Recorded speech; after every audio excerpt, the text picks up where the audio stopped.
Evening, everyone. We'll call the meeting of the East Bay Charter Township Planning Commission Tuesday, June 6th to order. We'll kick it off with the Pledge of Allegiance. If you'll all join me, please.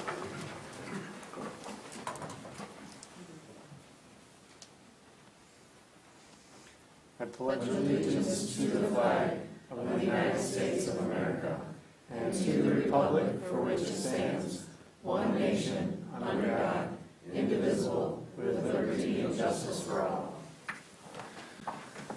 Thank you.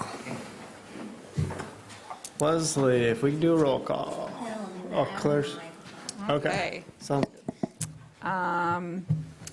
Richardson. Here. Edley. Here. Ferguson. Here. Wassam. Leonard. Here. Gonzalez. Here. And Walters. Present. Thank you. Next on the agenda is a review for conflict of interest. If there's anyone on the commission that has any conflict of interest, please disclose that now. If not, we'll keep rolling. Next up is approval of the agenda. I'll make a motion to approve the agenda for Tuesday, June 6, 2023 of the Planning Commission. Support. Okay, we got a motion by Mindy, seconded by Renee. All those in favor of the motion signify by saying aye. Aye. All those opposed? Motion carries. Next, under item number 5 is approval of the meeting minutes of May 2nd, the regular meeting.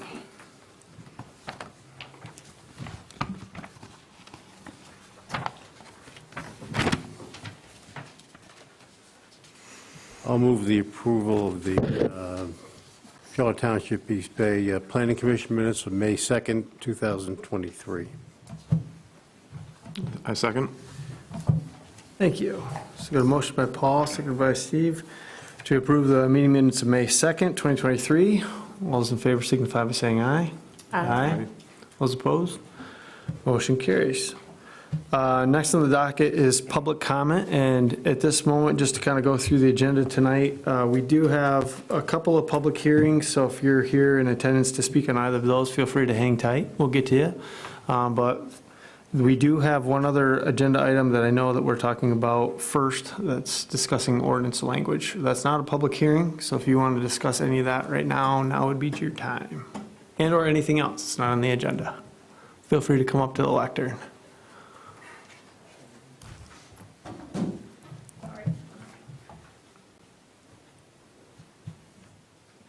Okay. Hi, I'm Sarah Beatty. I spoke last time. Okay. Exposure to nature can reduce children's stress levels by as much as 28%, and a 20-minute walk in nature can help kids with ADHD concentrate better. According to a study by NEEF, kids today enjoy 25% less playtime and 50% less unstructured outdoor activity than their peers in recent decades. As a result, their health is suffering. More than one in three children in the U.S. are overweight or obese. 3,600 are diagnosed each year with type 2 diabetes, and 7 million suffer from asthma and countless other ADHD disorders. At Greenspace Preschool, children will be immersed in nature all day long, 5 days a week. As you can see from the plot plan in front of you, Greenspace Preschool will be on 8 beautiful acres, giving the children the atmosphere for outdoor learning and exploration. I'd like to correct my number that I mentioned in the previous meeting, that we were going to have 100 students to 67. And I would also like to add that we won't be putting in a playground, rather having just a nature-based play area for the children, that each class will come in at separate times. I mentioned this only for the maybe concerning businesses around the area, that it would be noisy all day, but we would have a maximum of 20 kids at one time with set activities in that area, and a fence that secures the rear of the building for safety. To wrap up, as I mentioned at the last meeting, there's a huge need for children in East Bay Township or for childcare in East Bay Township, and finding a building that not only meets the state licensing regulations and that has adequate nature space, but also meets East Bay Township zoning regulations has been almost impossible. So please, I urge you to see the need not only for our school to open, but for other people that want to open a childcare facility in the area, and how amending the ordinance will impact hundreds of East Bay Township families' lives. Thank you. Thank you. Appreciate it.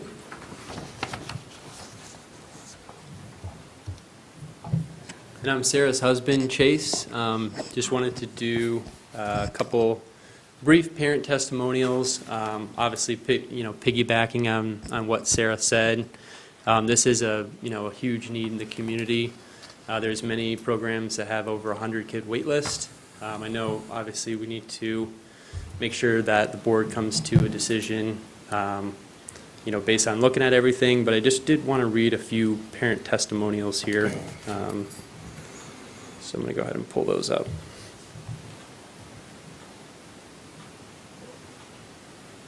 So we have had hundreds of parents reach out, wanting care. These are just a couple of them here.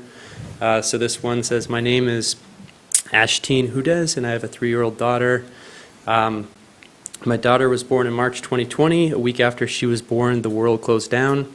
She had very minimal contact with the outside world. Her socialization was limited to her father and I. Because of this, her social skills and speech have been delayed. She is not the only one. Her speech therapist remarked that since 2020, there's been a significant increase in social and speech delays in toddlers. This year is the second year we've applied to our preschool of choice, and we're put on the waiting list because there weren't enough spots available for the children that applied. Traverse City is in dire need of more preschools, especially preschools that nourish the whole child, body, mind, and spirit, like Green Space Preschool aspires to do. Finding a Waldorf school is rare and special. Waldorf ideology supports children's emotional intelligence, prioritizes the arts and imagination, while also providing practical life skills. In a world that is becoming increasingly more stressful, I trust Green Space to educate my daughter, spark her imagination, and promote good interpersonal skills in a warm, nurturing environment." Here's one more. It says, "Here are a few comments for the zoning meeting. If there is anything else I can do, please let me know. To whom it may concern, my son was born in October 2020. He's been on 6 daycare wait lists, all of which have not moved since he was around 5 months old. I can't tell you how ecstatic I was to hear of this preschool childcare opportunity that Green Space has available, especially after waiting over 2 years. Extended family members have been providing childcare during this time. Knowing that our son will be attending a preschool that has his emotional, educational, and social development as a high priority is very comforting. A learning environment that includes being outside in nature and simple, clean meals that are not overprocessed is essential. I look forward to my son's excitement and growth as he joins a wonderful preschool." Thank you. Thank you for your comments.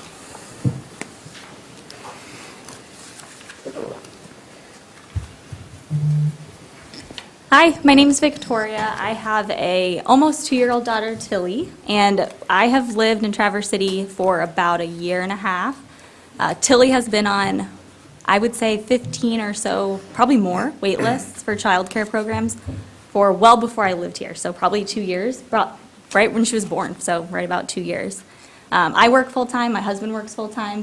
We both work remotely, however, you can't have a child at home and prioritize them and provide for them effectively if you are also trying to do well at your job. So we have also had to utilize extended family, various different childcare things, right? We're still on wait lists. I would say it's my second full-time job trying to find a daycare facility that will accept my daughter. I have a couple family members who are also having children or who have young children, and they are in the same boat. So there is a dire, dire need for childcare in Traverse City. It's a real problem. I used to live downstate, had no issues or had no prospective issues when I thought that Tilly would be going to daycare down there. But up here, there truly is a need, and not only in East Bay, but the entire Traverse City community really would benefit from additional preschools. I know that they mentioned the Waldorf and Montessori and nature. That is something that this community is really missing out on as well. I personally moved up here so that my daughter and my family could live more in nature, experience the outdoors, be outside more. And a lot of the childcare facilities, if not all, but I can think of maybe 2 that have 3 or 4 year waiting lists, offer this type of childcare. So huge need in the community, and I would urge you please to hear them out and accept this zoning. Thank you. Thank you.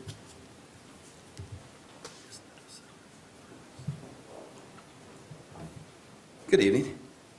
Tom Kraus. I'm with Kraus Realty. I'm showing them the building. I listed it for Steve, and I was shocked to find out it was zoned industrial because it's a business park, and daycare is a business. So it says business park as you pull into the property, and so I was quite surprised that they indicated it was zoned industrial because there's an office there now, which is not industrial. So I think it'd be a perfect fit for the community. Selfishly, my daughter moved here, lived here for 9 months, could not find daycare, moved back to Fenton, and because she was on several waiting lists and was not able to find any daycare. So I think this would be an ideal use of that property. I think it is a business park. I don't know how it was zoned industrial. That surprised me after 40 years of real estate. But I think it'd be an ideal use for that area, and I think the people in that park would be thrilled to have a daycare in there. And so thank you. Thanks for being here. Appreciate your comments.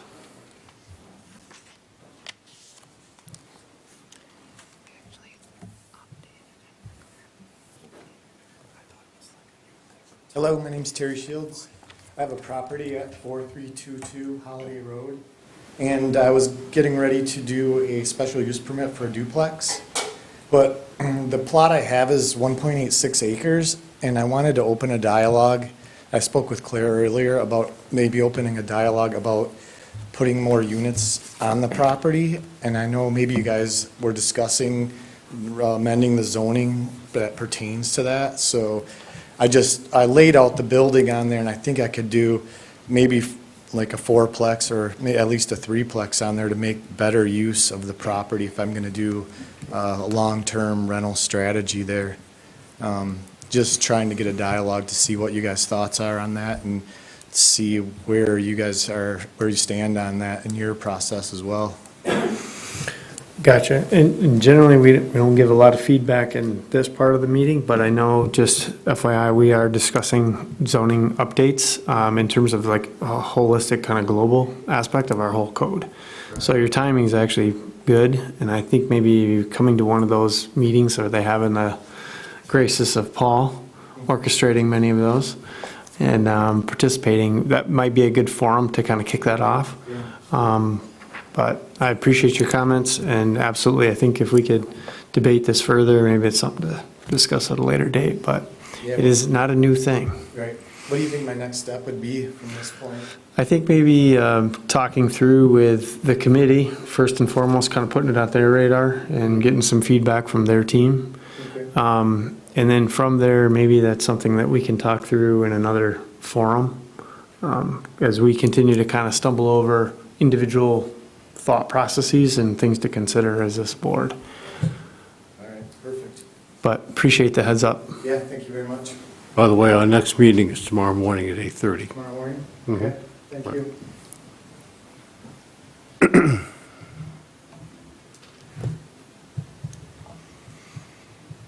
Any other takers?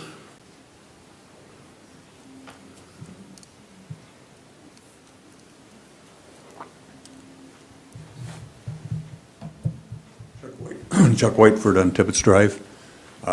2011 and 12, we built a storage complex there for the zoning, and it was been very successful. After 6 months, it was full forever. I just sold it. I'm aging out, and was wondering if we could entertain another one in the same vicinity, because it's got a good location, good road, and we're serving 8 lakes, and there's a lot of lots out there that are small. So it just 8,000 feet was not sufficient for what we're trying to do. I was wondering if we could entertain a new entity or some other way to meld it together, or not. Right, because I drive every day around the community, and there's not a lot of acreage that's You know, take an acre out of the middle of a farm to put a storage complex in might not be comfortable either.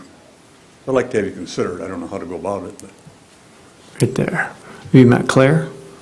Yeah, and I can just clarify, I've had, I have residents regularly coming to me with desired, projects. They don't meet our zoning ordinance, so I encourage them to come to the planning commission, bring those issues to the planning commission. If the planning commission feels it's appropriate, we can take up a text amendment. So I think that would be, during deliberation, an appropriate time to provide staff feedback if you want to take a closer look at ordinance amendments. In this case, he's limited by the amount of square footage he can have for the mini warehousing, so they can't expand beyond where he's currently at. But I want a new entity and another acre. Right. This is new territory, I would say. And I don't think it's appropriate to deliberate right now, but after the meeting, the planning commission, I think it would be appropriate to provide guidance to staff, kind of as next steps for staff to take a look at any of these issues if you felt they were worth taking a closer look at. Okay, that's what I was hoping for. Appreciate it. But thanks for the heads up again. It's helpful, thank you.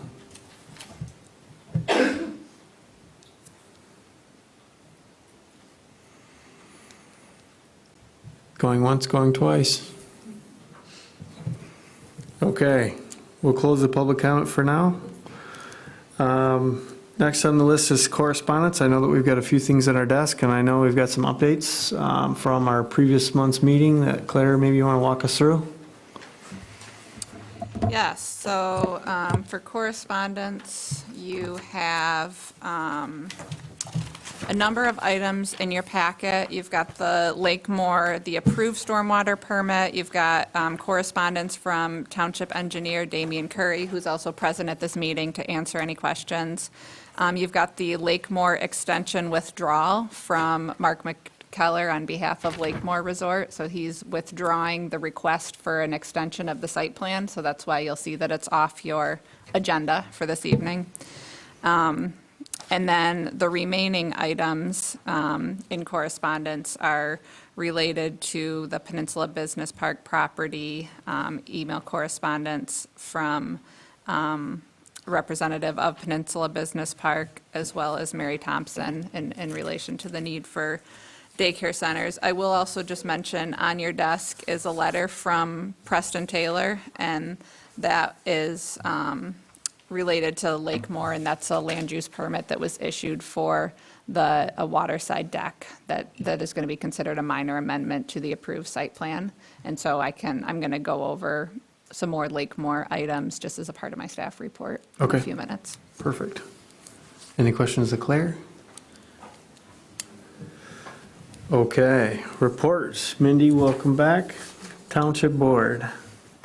A couple things that have happened over the past couple months. We did have a joint meeting with Acme with regards to the sewer line. We're trying to go for some grant funding. Of course, we got some grant monies from the ARPA funds that the county got, but we still have quite a shortage that we're trying to get additional funding. So we had a joint meeting with them so that we could go collaboratively for a funding request. And another thing that we talked about a lot is the grounds crew. Bob has or is retired, is going to retire. He has retired, so we do have a new groundskeeper. He was hired on part-time, but he's actually going to be a full-time employee because he works part-time at the ambulance as well. And we also did contracts with third parties for janitorial services and lawn maintenance. So it's going to be a little bit of a different role than what Bob had. So that's some of the big news. Plus, everybody's heard that Preston has chosen another path. His last day is tomorrow. Gotcha. Questions for Mindy? Paul? Yes, sir. At the last meeting on May 9th for the ZBA, we approved a variance for a garage construction on River Road, and there was a second garage variance request, but that was tabled until tomorrow's meeting. Gotcha. Thank you. Claire? Planning and zoning. Okay, so building off what Mindy was mentioning on staffing, so yes, Preston's last day is tomorrow, and I just want to say that we're extremely appreciative of him and all that he's given to East Bay Township for the past 2 years. I truly feel that he's leaving the township in a better position from an enforcement standpoint. He's built some great relationships. I think he's really moved us forward, so I'm very appreciative of his efforts. The position's posted, so if you know of anyone that's interested in the zoning administrator position, I'd encourage you to point them to our website. We've got a full description and instructions for applying. And then the other staffing, I wanted to welcome Sam L'Souza. He's here in the audience. He's our CEDAM Community Development Fellow. So he just started a couple weeks ago, and he's really hit the ground running for us. So it's been really wonderful having him in Planning and Zoning Department. He's a native of Traverse City. He studied architecture. He's got a great background and some familiarity with zoning. So he's been able to already assist with a lot of our projects. He's going to be working on the US 31 corridor visioning, the trail planning, zoning ordinance rewrite, and really a whole host of other projects that we've already got him going on. So I wanted to just mention that we recently found out we were awarded a USDA grant, Rural Development Grant, that we had applied for, $94,000. No match required, and that's going to be focused on US 31 corridor visioning. So we are going to be doing a lot with that, outreach to business owners and managers and stakeholders along the corridor, really trying to get a vision in place for public infrastructure investments and redevelopment of our priority properties and really implementing the master plan. So we're excited to move forward with that. And Sam will be an integral part of that process. And also wanted to mention another project, Wade Trim is going to be out next week. They're going to have a survey team that will be delineating the ordinary high water mark elevation at all the inland lakes and the Forest Lakes overlay. So we're excited to have those. It'll be basically a benchmark at public right-of-way locations that surveyors can actually go out and benchmark their survey equipment so that we're all using the same ordinary high water mark elevation, and each of those elevations will be for a specific lake. And we, understanding that there are, slight variations over time in that, we can reevaluate every, 5 years or so and see if there's been some changes to the elevation. But for now, we think it's a good approach to have some consistency. And then the last item I wanted to just provide an update on is Lakemore. We've got Peter Wendling here, Township Legal Counsel, and Damien. So they're both here as resources to answer any questions. But just for some background, on May 20, so we discussed that extension at the meeting in May. On May 26, Wade Trim issued Lakemore a stormwater permit. And based on the issuance of this permit, which was really kind of the key issue that was instigating that request for an extension, kind of the big issue that we had been working through for the last couple of years, Lakemore withdrew their request for an extension to the approved site plan. So that means that the remaining 2 items that are needed will need to be wrapped up before the June 29th deadline, which is the 2-year deadline for when the site plan extension the site plan would expire. So the last 2 items outside of that stormwater permit is verification on percent impervious surface, and Damien is confident that it's less than 20%, but we're still waiting for just a final closeout letter from Wade Trim just for our files. And then the other one is a final site plan. And that final site plan is based on the final approved stormwater permit system and impervious surface calculations. And so those 2 items, the final site plan won't be finalized until we do an on-site visit. And so Wade Trim and township staff will be doing an on-site visit at Lakemore to verify everything prior to closing out. But that's kind of where we're at right now. I did mention that Preston issued a land use permit for that hot tub structure that was encroaching into the 50-foot setback, and as of right now, everything's outside of the 50-foot setback. everything's outside of the 50-foot setback with the exception of waterside deck amenities that are permitted in the 50-foot setback. So everything's in conformance with the ordinance. And then the other item is Building 8. That's the last cabin court that was approved by the Planning Commission as part of the approval in 2018 and also the approval in 2021. That building has not been built yet, but because it was part of the original site plan, just wanted to give the Planning Commission an update that it sounds like Lakemore is planning to apply for a land use permit to build that last building. And we wouldn't approve anything that was bigger or different than what was approved by the Planning Commission as a part of that original site plan. So I'm happy to answer any questions. We've also got Peter here as well as Damien, and just wanted to provide an update. It's not on the agenda because it's not a formal extension request or there's no action, but did want to at least provide an opportunity for any questions and answers. Any questions of Claire? Claire, how soon do they have to complete the stormwater project?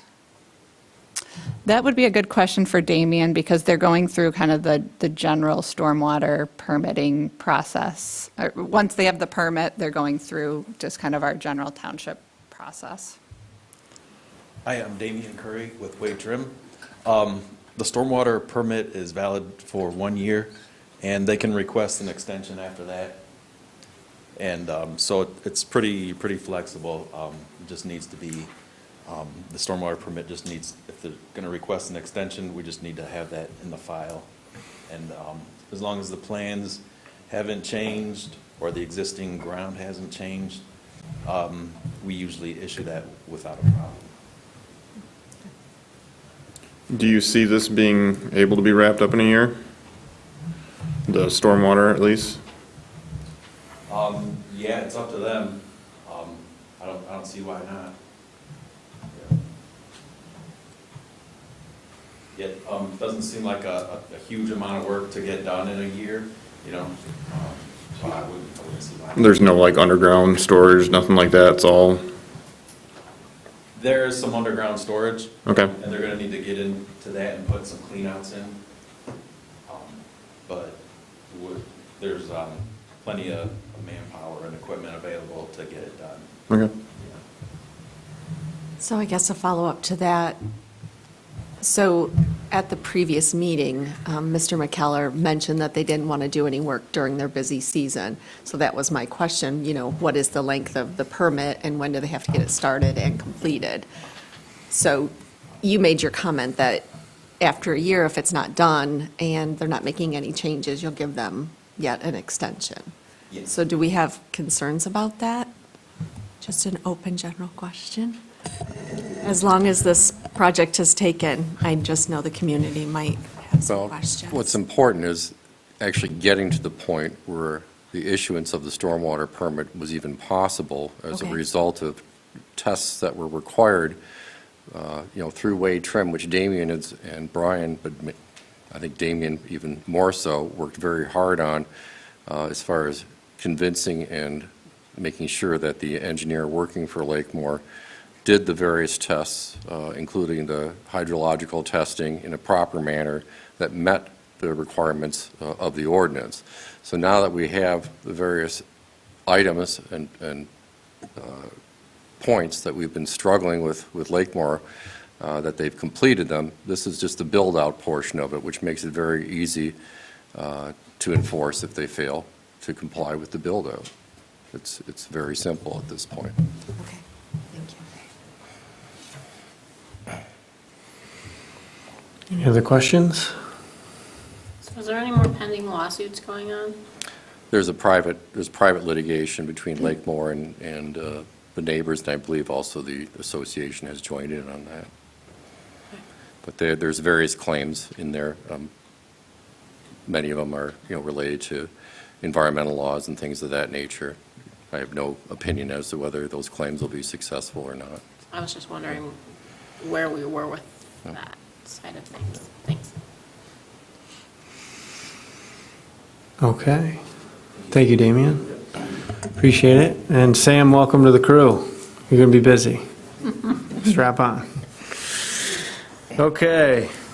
Kicking us into new business. The first item on the agenda under number 9A. Oh, sorry. I had one question for Claire, if that's okay. Oh, go for it. The Mount Holiday Trail planning, is that the township property too, or?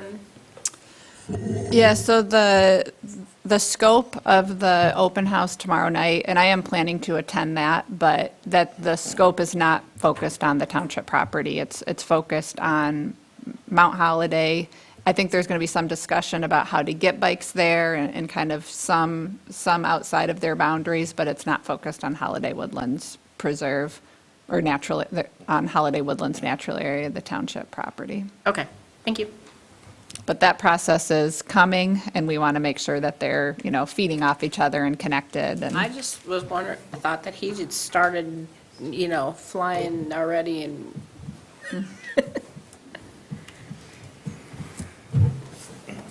Final answer, final call. Any other questions? No, I'm good, thank you. Okay. Okay. All right. Under agenda item 9A, we'll look at consideration of zoning amendments for daycares and preschools. Discussion and possible action. I know we've got kind of a memo from Claire, kind of teed this up, but can you talk through kind of where we were a month ago and kind of the suggested path so far? Sure. So at the May meeting, planning commissioners asked staff to take a look at the ordinance and see if there's any opportunities to make some modifications to the ordinance to, facilitate more opportunities for childcare centers, daycares, preschools. It's supported in our master plan, and also, as I mentioned in the memo, Networks Northwest recently came out with a study that said that this region has had 30% of the daycare centers or childcare centers close in the recently, and at a time when we're gaining more children. So so the attention was brought to the township for a specific preschool. We wanted to take a more holistic approach and look at removing barriers township-wide. So you'll see that there's 3 land use categories that childcare centers, preschools could operate under. So those include daycare centers, educational facilities, and in-home daycare, which is 7 to 12 kids. So there's an overview that is provided for you for your review. It goes into some detail about existing regulations in East Bay, as well as some examples in other communities. We looked at Ada Township, Long Lake Township, City of Traverse City, some different communities that do allow childcare facilities within their industrial district through special land use permit, as well as more broadly in a lot of commercial zoning districts, which East Bay Township currently, in general, it does not permit. So I decided to provide some zoning ordinance language for your review.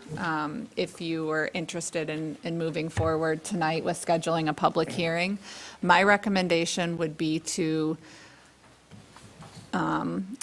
look at adopting a text amendment ordinance language change specifically to allow, make some changes to the districts that these facilities are allowed in, while taking a look at the standards at a later date. Since we're rewriting our entire zoning ordinance, I did give Giffords Webster, our consultants that are working on the zoning ordinance rewrite, a heads up that we're looking at these ordinance amendments, but that we would probably be holding off on rewriting the standards as a part of the more holistic approach. So the attached draft language for your consideration includes adding daycare or childcare centers as a special land use in low-density residential, moderate-density residential, industrial, and as a use by right in professional office, local business, East Bay Corners, airport service, and regional business district. So one example I'll give you, like the childcare centers, right now they are allowed in the low-density residential if they're in a church. So as you know, we've permitted recently a childcare center but it was part of a church. If somebody wanted to come in and put in the same type of daycare, childcare center, if it wasn't part of a church, that wouldn't be allowed in low-density residential. So I would recommend, considering changing the ordinance to allow it in low-density residential through a special land use permit. Because from my perspective, that would be the same level of intensity, whether or not it's in conjunction with the church or not. The language also recommends adding educational facilities as a special land use and regional business, local business, professional office, industrial, and airport service. So basically in the commercial and industrial districts. And then allowing childcare, which is basically the group daycare of 12, so 6 or less kids, it's treated as a single-family use by right, doesn't go through zoning approval. But if it's 7 to 12 kids, it requires approval through Planning and Zoning Department. And so we're recommending that you allow the 7 to 12 children in home daycare as a special land use permit in all residential homes. So any residential use or in any district, somebody could potentially come in, apply for a special land use permit. So it wouldn't be an automatic approval. They'd still have to meet all of the standards of a special land use permit, but there would still be an opportunity to have a in-home daycare throughout the entire township. Gotcha. No, that makes sense. And as a piece of that, no, I like the tactic in terms of just handling questions that have come up before us, but also not negating the fact that we could maybe take a better look at it later down the road. I also appreciate the fact that you included other communities that we could kind of look through too. Could you kind of speak to that a little bit? Because it looked like this is not a new thing. Yeah, I mean, even locally, and I didn't include all the communities, but in Grand Traverse County, there's a number of communities that allow daycare centers in commercial districts, generally through special land use permit, but some use by right, as well as in industrial district. Both City of Traverse City as well as Garfield Township allow an industrial district. And also in looking through other communities, whether or not they allow an industrial district, I think there's different level intensities of industrial. I think East Bay Township in general has pretty light industrial districts. We don't have the heavy industrial, and so I see a lot of our industrial districts do have the office use, kind of the 8 to 5 operations. It's not, all night and the higher intensity. So I guess from my perspective, our industrial districts currently allow kind of more professional services, and so it seems reasonable to allow through special land use permit. Well, I think we're at a point of just deliberation maybe amongst all of us, because again, we don't have it as necessarily an ordinance consideration, but teeing it up for further conversations. One just kind of piece that I've run across and shared in the business world is it doesn't happen often, but it does happen, meaning in like the city of Grayling, there's a pretty major employer. One of the biggest ailments they had was childcare for their workforce around the clock, 3 shifts, varying times of the day. The company itself took it on itself to create its own system on site, which kind of made it a nice way for folks to check in and take care of, but also retain employees that they already had or attract employees that were looking to use that as an amenity. So I can definitely see, even though we don't have a lot of heavy industrial players right now, like maybe that's a point that they would be able to use in the future. Kind of unique. I never would have saw it like that until they started talking. So I can see the need for it and the ability to be flexible with it, but that's just me. What do you guys think? No, I agree with you, because I was thinking when I read through this about the hours of operation, and I was thinking that there are a number of instances here where somebody may need that third shift type timing, and I was thinking particularly certain folks who would work in hotels at the desk at the odd hour, or nurses, or hospital workers, and things of that nature, where you have that need. So possibly somewhere out there, we need to be somewhat more flexible as to what we would be doing and providing as far as the, what I call the third shift type of operation. I totally agree that we have a daycare problem in this community. I know it, I've seen it. The one that my kids went to is now closed. It's one of that 30%. However, I do have a concern of putting daycare centers in industrial for 2 reasons. The first, the Natural Resources and Environmental Protection Act, PA 451 of 1994, says that daycare centers and churches have a sensitive population. And they allow in their criteria for cleanup of sites of contamination, a residential criteria, which would be that which has the daycare centers, and a non-residential. The non-residential is your commercial zoning and your industrial zoning. And when you put your sensitive populations into that zoning, you're kind of going against the abilities of the state law to clean up sites of contamination specifically. And when you look at the sites of contamination, you look at the criteria for cleanup, when you look at residential versus non-residential, for some constituents, those values are higher in the non-residential. You don't have to clean it up as much. And that's my concern with putting daycare centers in an industrial zoning. My second is that we have 2 industrial parks in this township, and the businesses that can go in that park can't go anywhere else. So if we're putting things in there that are taking up these spaces, we are making it so that our township can expand in those other businesses, where I believe that the daycare centers should be in all residential areas. I think that we can expand it, I just don't think it should be in our business parks. If we have, if they have to come for a special land use permit, wouldn't we have some control over the siting next to a potential site of hazard or something like that? In other words, it wouldn't be a use by right. They'd have to come before us to site it with a special land use permit, right? So theoretically, we could deny one if there was contaminated properties around it or something like that, or control where it might go, right? If it's say it's an office use now in the industrial park, and that seems to fit, we could allow that, but say it's right next to a place that is more heavily industrial, maybe we would say no. I'm asking, I'm not challenging, I'm just curious. Well, I may want to speak to that. I think that would be difficult to do because your special use standards have to relate directly to provisions contained in the zoning ordinance.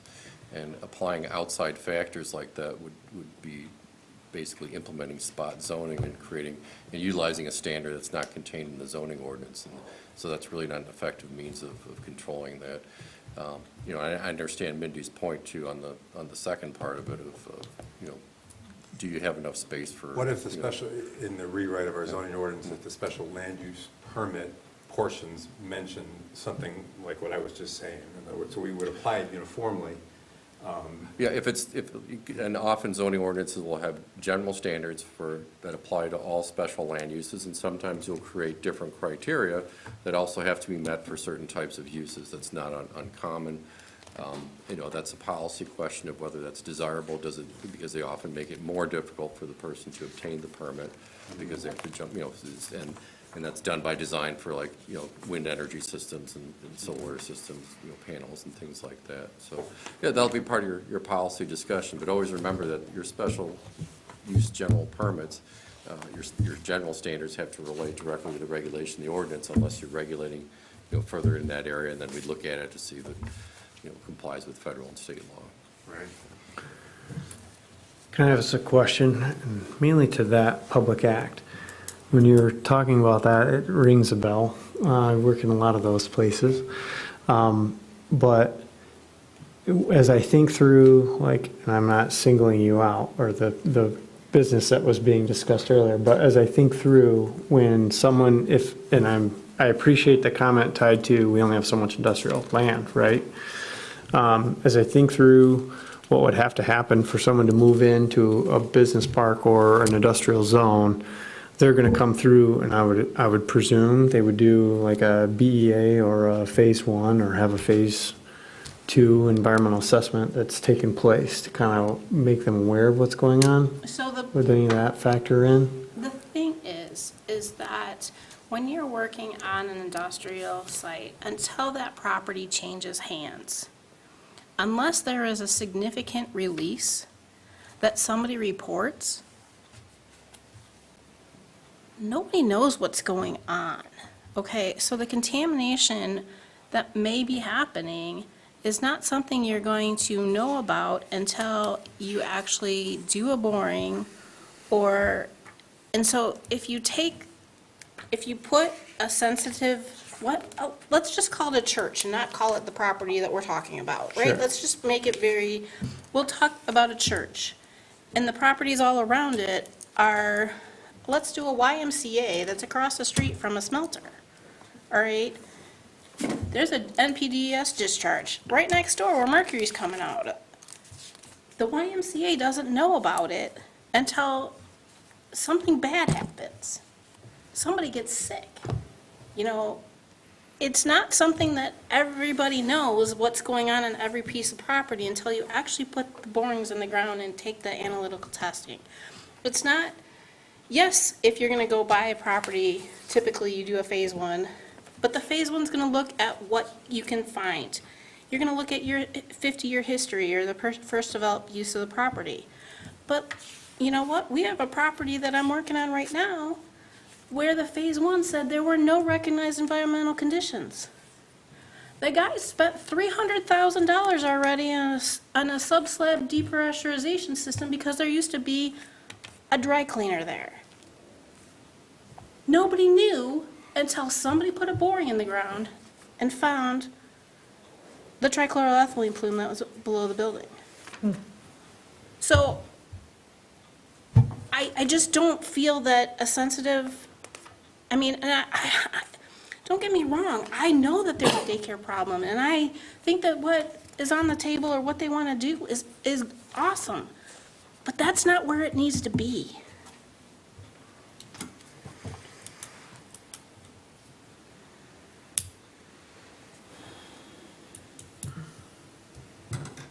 I can appreciate that 100%.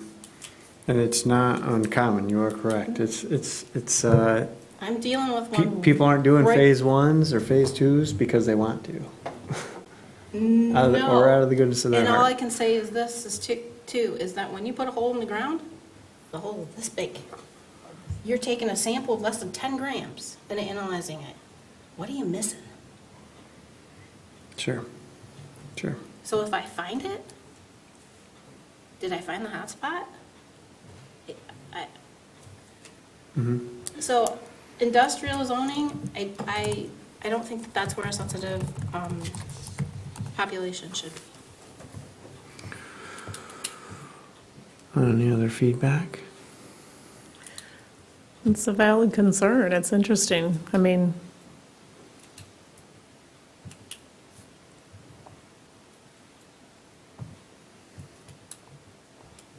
you know, and you can't, I mean, obviously it has to be a blanket across, you know, whatever we do has to be across the board, even though that particular park is mainly businesses. It's really not industrial type businesses. But there are So- some industrial businesses back there, there's a lot of hazardous materials back there.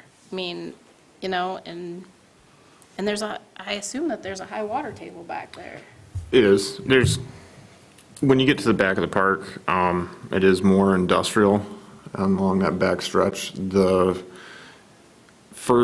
park was done in phases, 3 phases. The first phase was before you got to the airport clear area. Second phase was just past it, and while they were doing the second phase, they decided to do the third phase. So the beginning of the park is mostly businesses, and it says Peninsula Business Park. It's not until you got into the back where it's more industrial. Speaking on the businesses that are back there, it's not a lot of them are using any high-end chemicals. There are some oils being used back there as far as for their equipment, oil changes, stuff like that, but a lot of that stuff is light manufacturing or metal fabricated parts. I get your concern, but it's just, I mean, for that building, that use, and that spot, it is a good spot.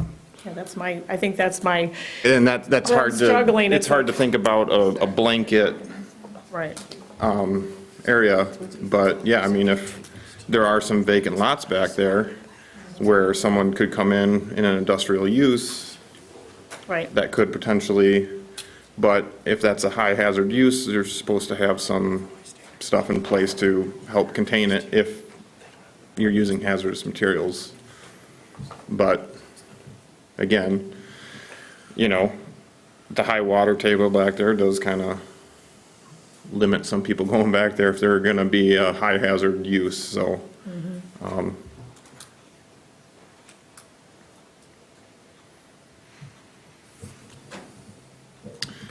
As far as taking up vacant lots, I mean, a lot of the lots back there are larger when you get back to the industrial side. There are larger, you know, 2, 3, 4 acre lots where there's only a couple left that are real small that would be more of like a daycare or business type situation. And looking at the other industrial park, it doesn't look like there's any vacant lots. Yeah, that thing's big, fast.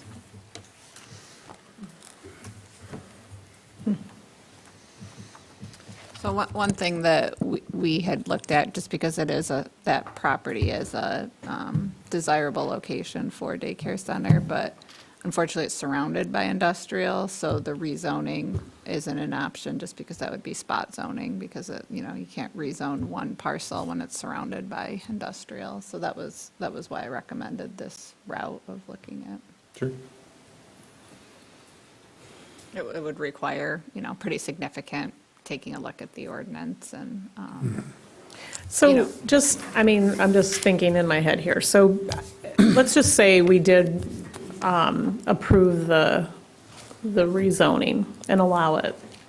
I mean, obviously, for people that are looking at doing something like that, there is a fair amount of due diligence that they do have to do, and I totally appreciate what you're saying as far as the phase ones and the, are they going to find it if they do it, I get that, I do. But, there's fair, due diligence they have to do on their part to put something there, so how much, I'm not sure how I want to say it, but, there is some responsibility that falls on the person that is looking to put something like a daycare or a church or a educational facility there, I would think. Is that, I don't know, is that covered in state licensing requirements? Any kind of environmental, I don't know. That's Michigan Bureau, what is that?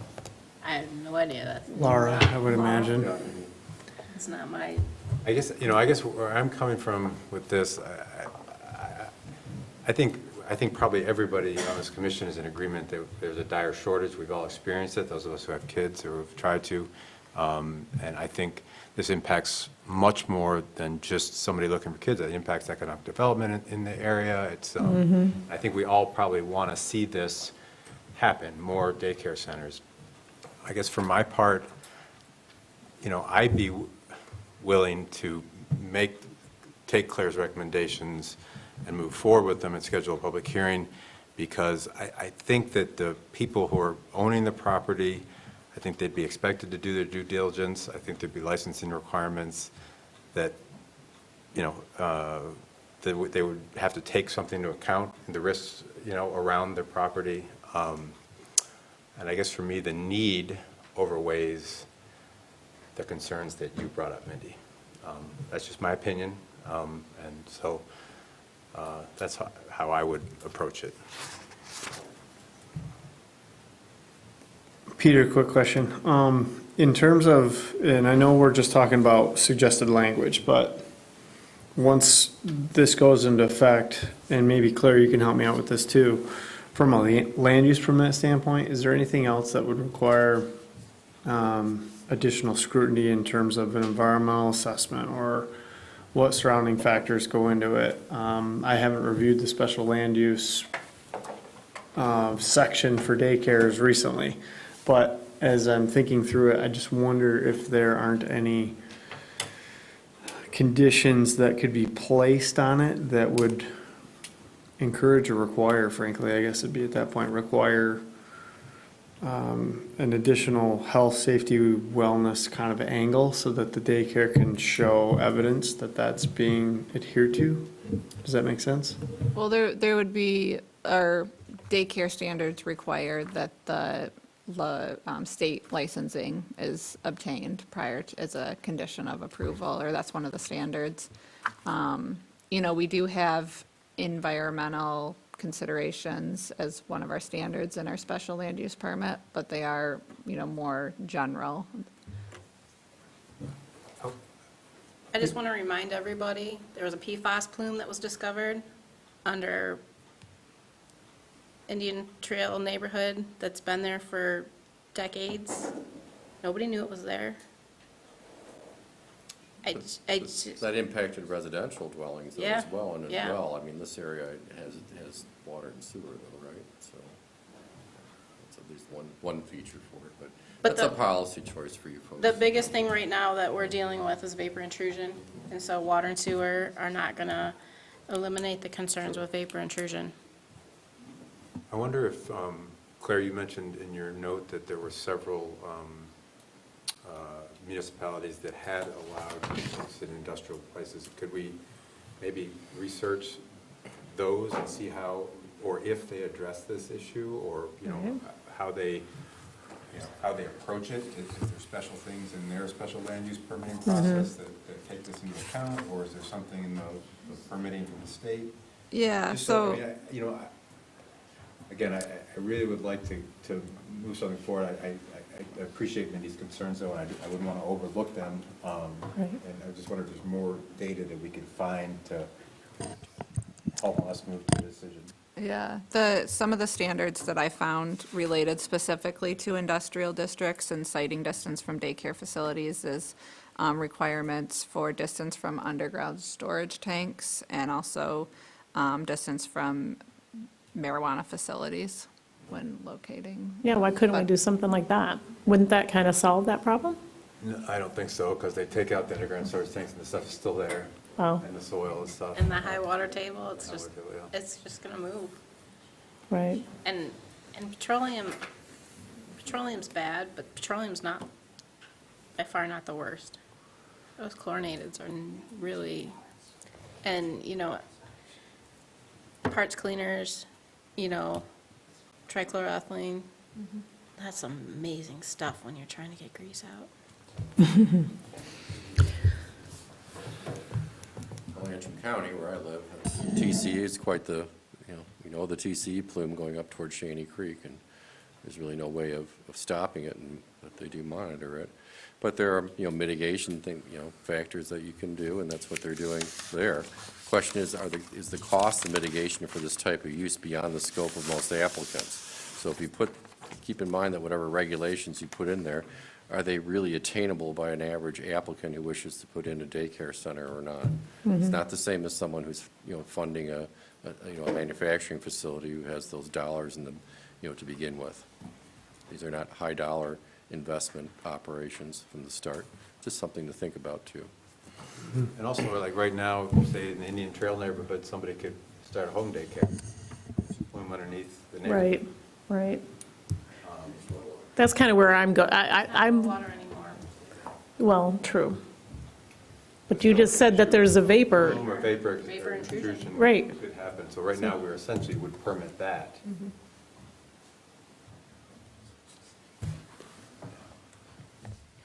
I'm leaning with Carl only because I feel like there's such, I mean, I have grandkids and a new baby being born this week with one of my sons, and I'm like seriously concerned about daycare for them because there isn't any. And, I think they're going to look to me, which is not a bad thing, but I have a full-time job. So, it's just, I feel like there's got to be some responsibility placed on the applicants and the people looking at these properties. I think we do need to do our due diligence, because I do think it's a super valid point, Mindy, I really do.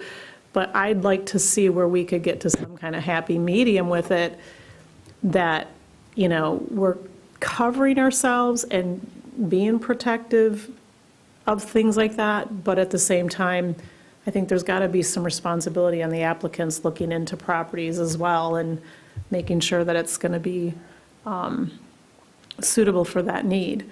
But there's just nothing out there, so it just leaves people in such a bind looking for properties that will accommodate this.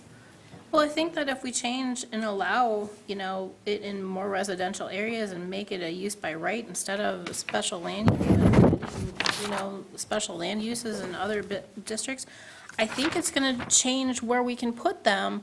It just doesn't allow for this one in this location. And that's what we have to think about globally, is this the right place? And when I listened to the meeting, it was interesting that when I listened to last month's meeting, what I heard was, hey, let's look at other places where this could go. I didn't hear, let's put it only here.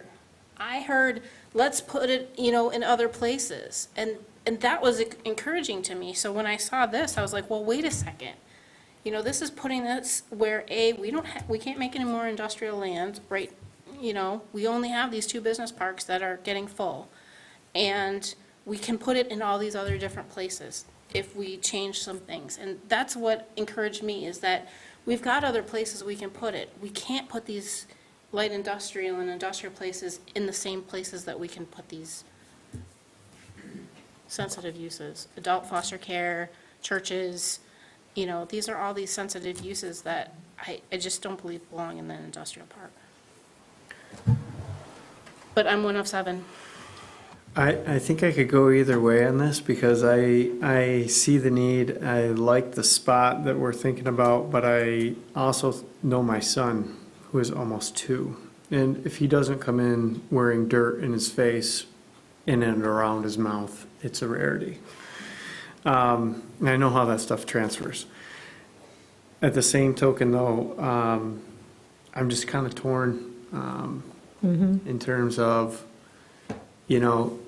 I think back to the team in Grayling in that example I shared earlier. They did a lot to make certain that was a very separate portion of their operations. It had extremely high measures of, I would say, scrutiny and safety built into it, and ways that they, from a business, operated that facility next to a manufacturing facility, which is not a small endeavor. It was permitted, through the state. It wasn't underground by any means. It seems to be functioning fine. I haven't heard about it in a news story, because it's been there for a while, kind of a thing. So I completely get where you're coming from. I just wonder if it were to come up again, let's take this example out of this situation or out of the equation. If it were to come up again on other special land uses that we consider, like, let's just say it's in a lakes district and there happens to be a new use coming in there, we're very scrutative as far as like how that use can be put in that zone. And I also kind of think with the brain trust here that, and taking a bit of common sense into this, I think there's a way to kind of accomplish both with some restrictions or mitigation efforts that we can put into place as, boundaries without excluding. Because I again go back to, like, yes, I would love to have the business park be full. And that example over down to our neighbors to the east, it worked extremely well. It seems to be performing well. So to say that it can't work, I think that's just where I'm I'm struggling, because I've seen how it could go. Well, plus if we, so let's say we eliminate industrial and we open it up to the residential and others. You're not going to find a facility to accommodate what, we're going to use the applicant in this case. Where are you going to find that in a residential? And then, you're either going to have to build it or convert a house, or, it just doesn't exist. So now you're back to the finding a place to do it, where this building is so perfect for it. So that's where I struggle as well. It's like, I don't know. What about going, sorry. Go ahead, Steve. What about going back to putting some, I guess, trust in the applicant or owner, like we did with the parking, loosening up that restrictions? They know what works for them. Back in that, using that as an example, it's good building for it. I would trust that somebody wouldn't come to me and put it in between two 50,000 square foot industrial buildings with smokestacks coming out of it for kids. But it does allow, in certain instances, if the spot is right, it could work. That's where I kind of put some faith in the person coming to us. Yeah, I agree with Steve. I'm just wondering, is there a way that we can codify something to mitigate the risks that Mindy's talking about? I think there has to be a way that we could. Yeah, I think we would do that with specific standards In the special related land use to, specifically for a childcare center. But that's not what we're talking about. Right. That would be a different We're talking about just amendment. changing these right now so that we can go, and that's not going to give us those restrictions now. Yeah, no, I see your point. And I guess what I'm wondering is there a way that we can look at this and not necessarily move forward with the language here, but is there a way that we can essentially permit this in the industrial zone, yet still make it so that the process mitigates the concerns of environmental hazards to the occupants? I think there's a way to do it, but it's not with what we have in front of us.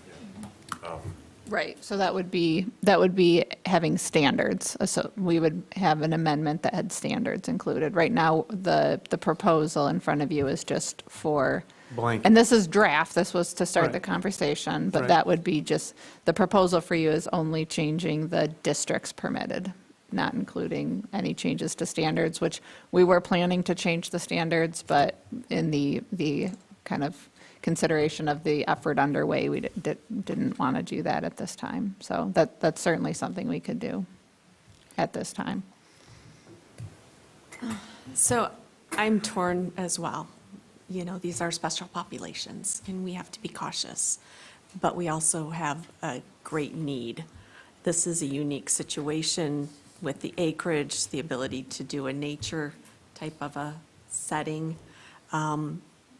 But I also don't want, the youth of our beautiful town to suffer if there is a potential issue.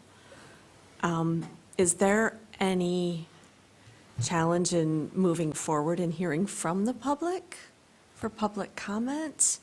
Or do we have to accept these changes as written to move forward with that? So your options tonight would be to either schedule a public hearing with the changes presented to you, or request staff to go back and make some changes, come back with something different based on your guidance and the discussion tonight. How heavy of a lift would it be, Claire, to come up with standards that could be presented, as an option? Say this would be one option, but the other option would be to incorporate things in the standards as an option 2, and not do it as part of the whole zoning code rewrite, but Address it now. Address it now. We could certainly do that. I don't, and again, this is a text amendment, so it's not specific to a project. I think that this specific project, the timing probably wouldn't work for this project, but we could certainly, take a look at it, and over the next few months, come back with some standards and take a look at expanding the districts that daycare centers are permitted in the township with specific standards to daycare centers, in addition to special land use permit. Could we put this to public comment, just taking out the industrial at this time? You could schedule a public hearing with, and, you could make a motion to say, I want to schedule a public hearing for July with the language as proposed with this edit, which would basically, you could specify a minor edits, and we could still take the language to public hearing in July.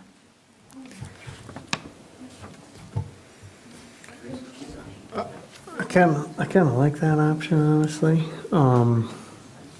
Because I kind of go back to this wasn't taken on, this was raised by one issue, but this is a global issue in the township.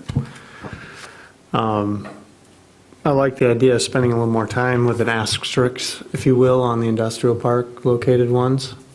I personally I like the idea of more thought being put into that component of it. I didn't think through that angle. But for purposes of dialogue, what do you guys think in terms of a strategy to move this item forward? I kind of want to hear what the public has to say about it all, because ultimately, I feel like, yes, we are a voice, but we should hear what the public has to say about it as written. But that doesn't mean the next meeting we'd have to approve it, right? We're just trying to see what the public has to say about how they feel about it. Yes, I mean, you could say, fine, we're going to go forward with the language as it exists from what Claire has proposed tonight for a public hearing, but you may decide to change, certain aspects of it and continue the process before you make your recommendation. The only thing that helps you out here is, I believe, Grand Traverse County still doesn't have a planning commission, do they? So that 30-day wait period doesn't have to exist, so that does speed things up slightly before it getting to the township board on a final version. You can also, instruct staff, you can have a special meeting, okay, to come up with some, separate language if you deem it's an important issue that requires action because of exigent circumstances, so to speak, and then, have special meetings to move that process forward. But there's no harm if you absolutely want to hear public discussion of this, then there probably will be some, if they wait around at the end of public comment even tonight, to decide to have a public hearing even on the language as it exists, because it doesn't mean that it's going to move forward in its present form in any event, in any way. Right. But if it's materially changed, you'll have another public hearing. I have a question of Claire. Do we, in the two industrial parks that we have, do we have an inventory of what type of businesses are there?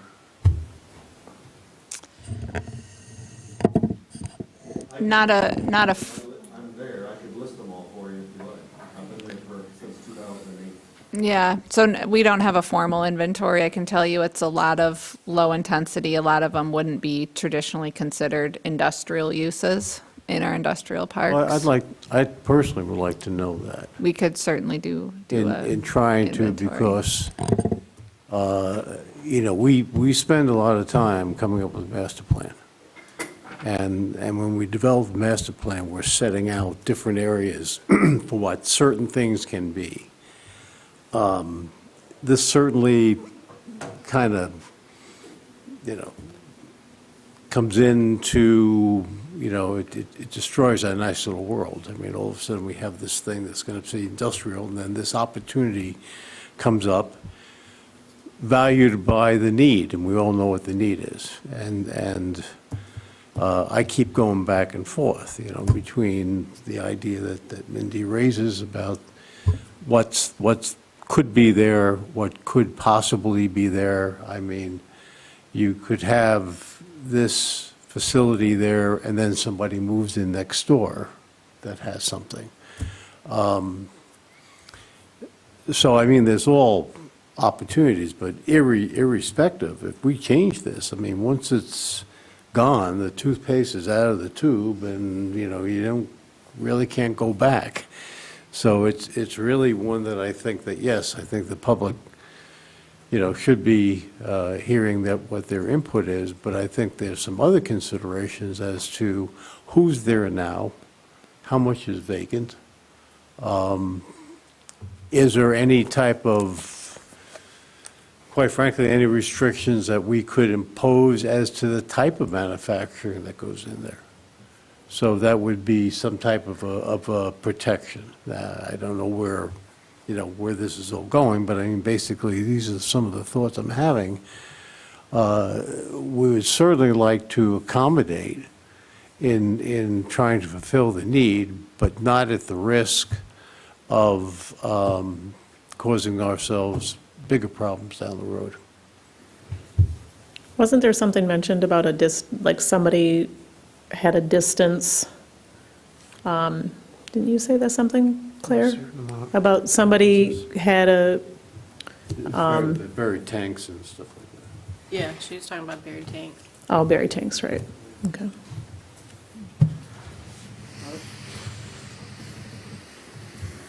And, I mean, a lot of us are on the fence back and forth, with each different comment, so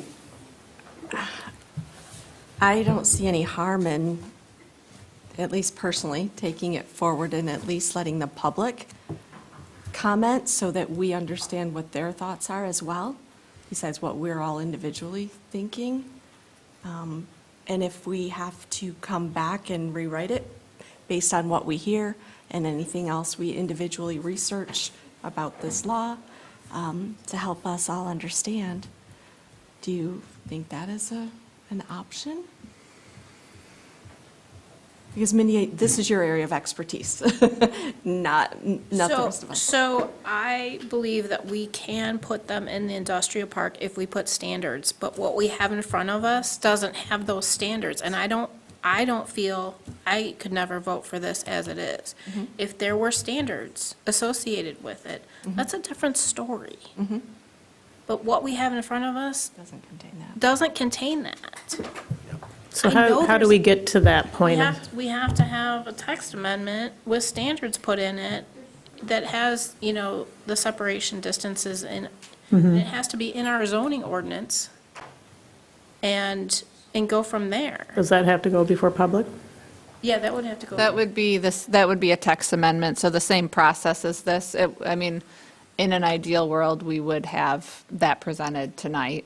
That hasn't been drafted yet, so it would be the same mechanism that we're presenting tonight would be a public hearing with changes to the district permitted as well as standards. And so it could be one amendment that could be passed all at once, but it would need to be drafted. So we can accommodate that by next month, or no? And as I mentioned before, I mean, let's say you went forward and had a public hearing on the language you have now. If the planning commission decided that there was material changes that needed to be done in the language, such as putting standards in there, you'd have to have another public hearing in any event. So the question is, do you wish to have public input immediately, even though you probably will make some changes, in which case, the timeline's not going to be any different? Or is it your preference to have staff provide a number of standards, then you come back, you revisit it, and then schedule the public hearing? But your timeline probably wouldn't change if you're going to have standards in it either way. So you just have two public hearings versus one. Well, I go for that we should know what we are presenting to the public so they know what the full picture is, and then have their input as opposed to taking it piece by piece. Okay. Yeah, I agree. That's a policy choice, you can. Yeah.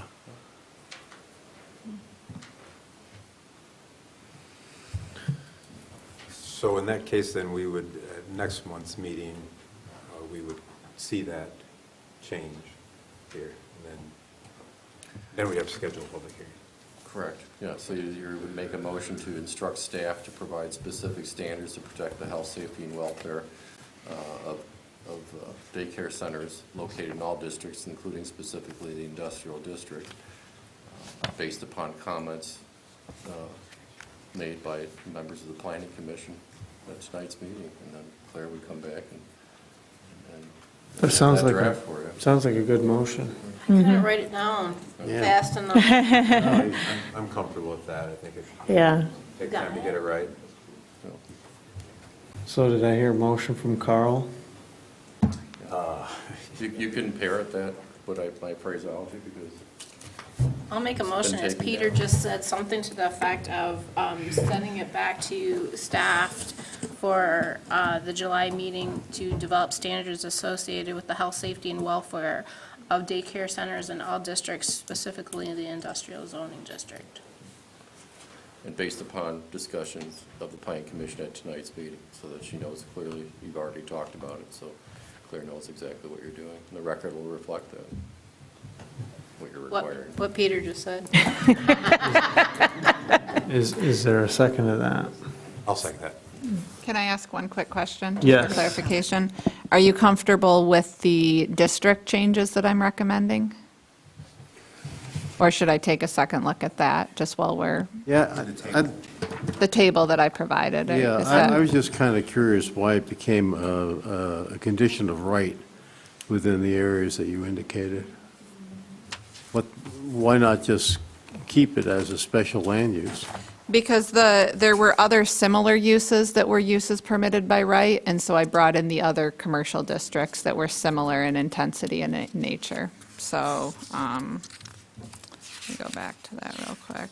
So it's, I mirrored kind of what we had in the ordinance for consistency, but we were missing some of our commercial zones that were allowing daycare centers in some commercial districts, but not in others.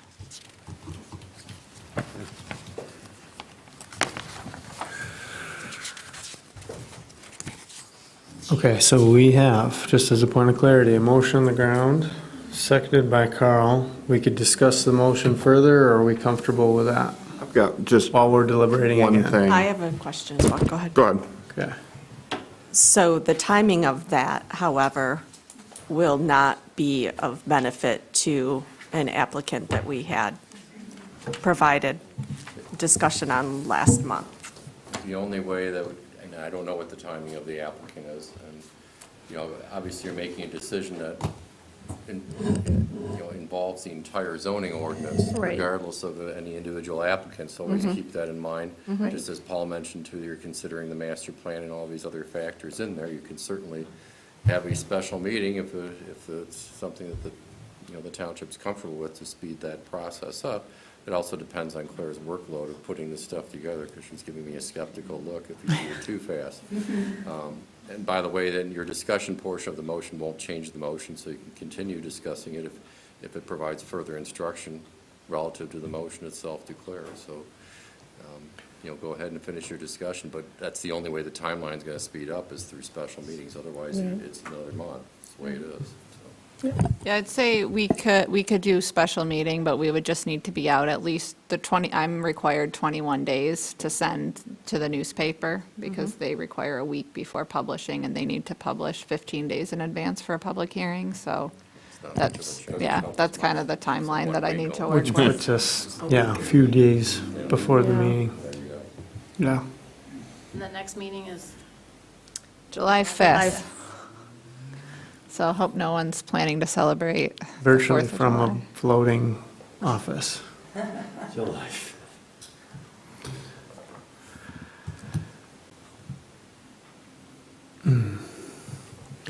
My last comment on it is, looking at where they're allowed now in the limited business and all that, what is back there in the park now that's allowed is some, I guess, business from professional offices.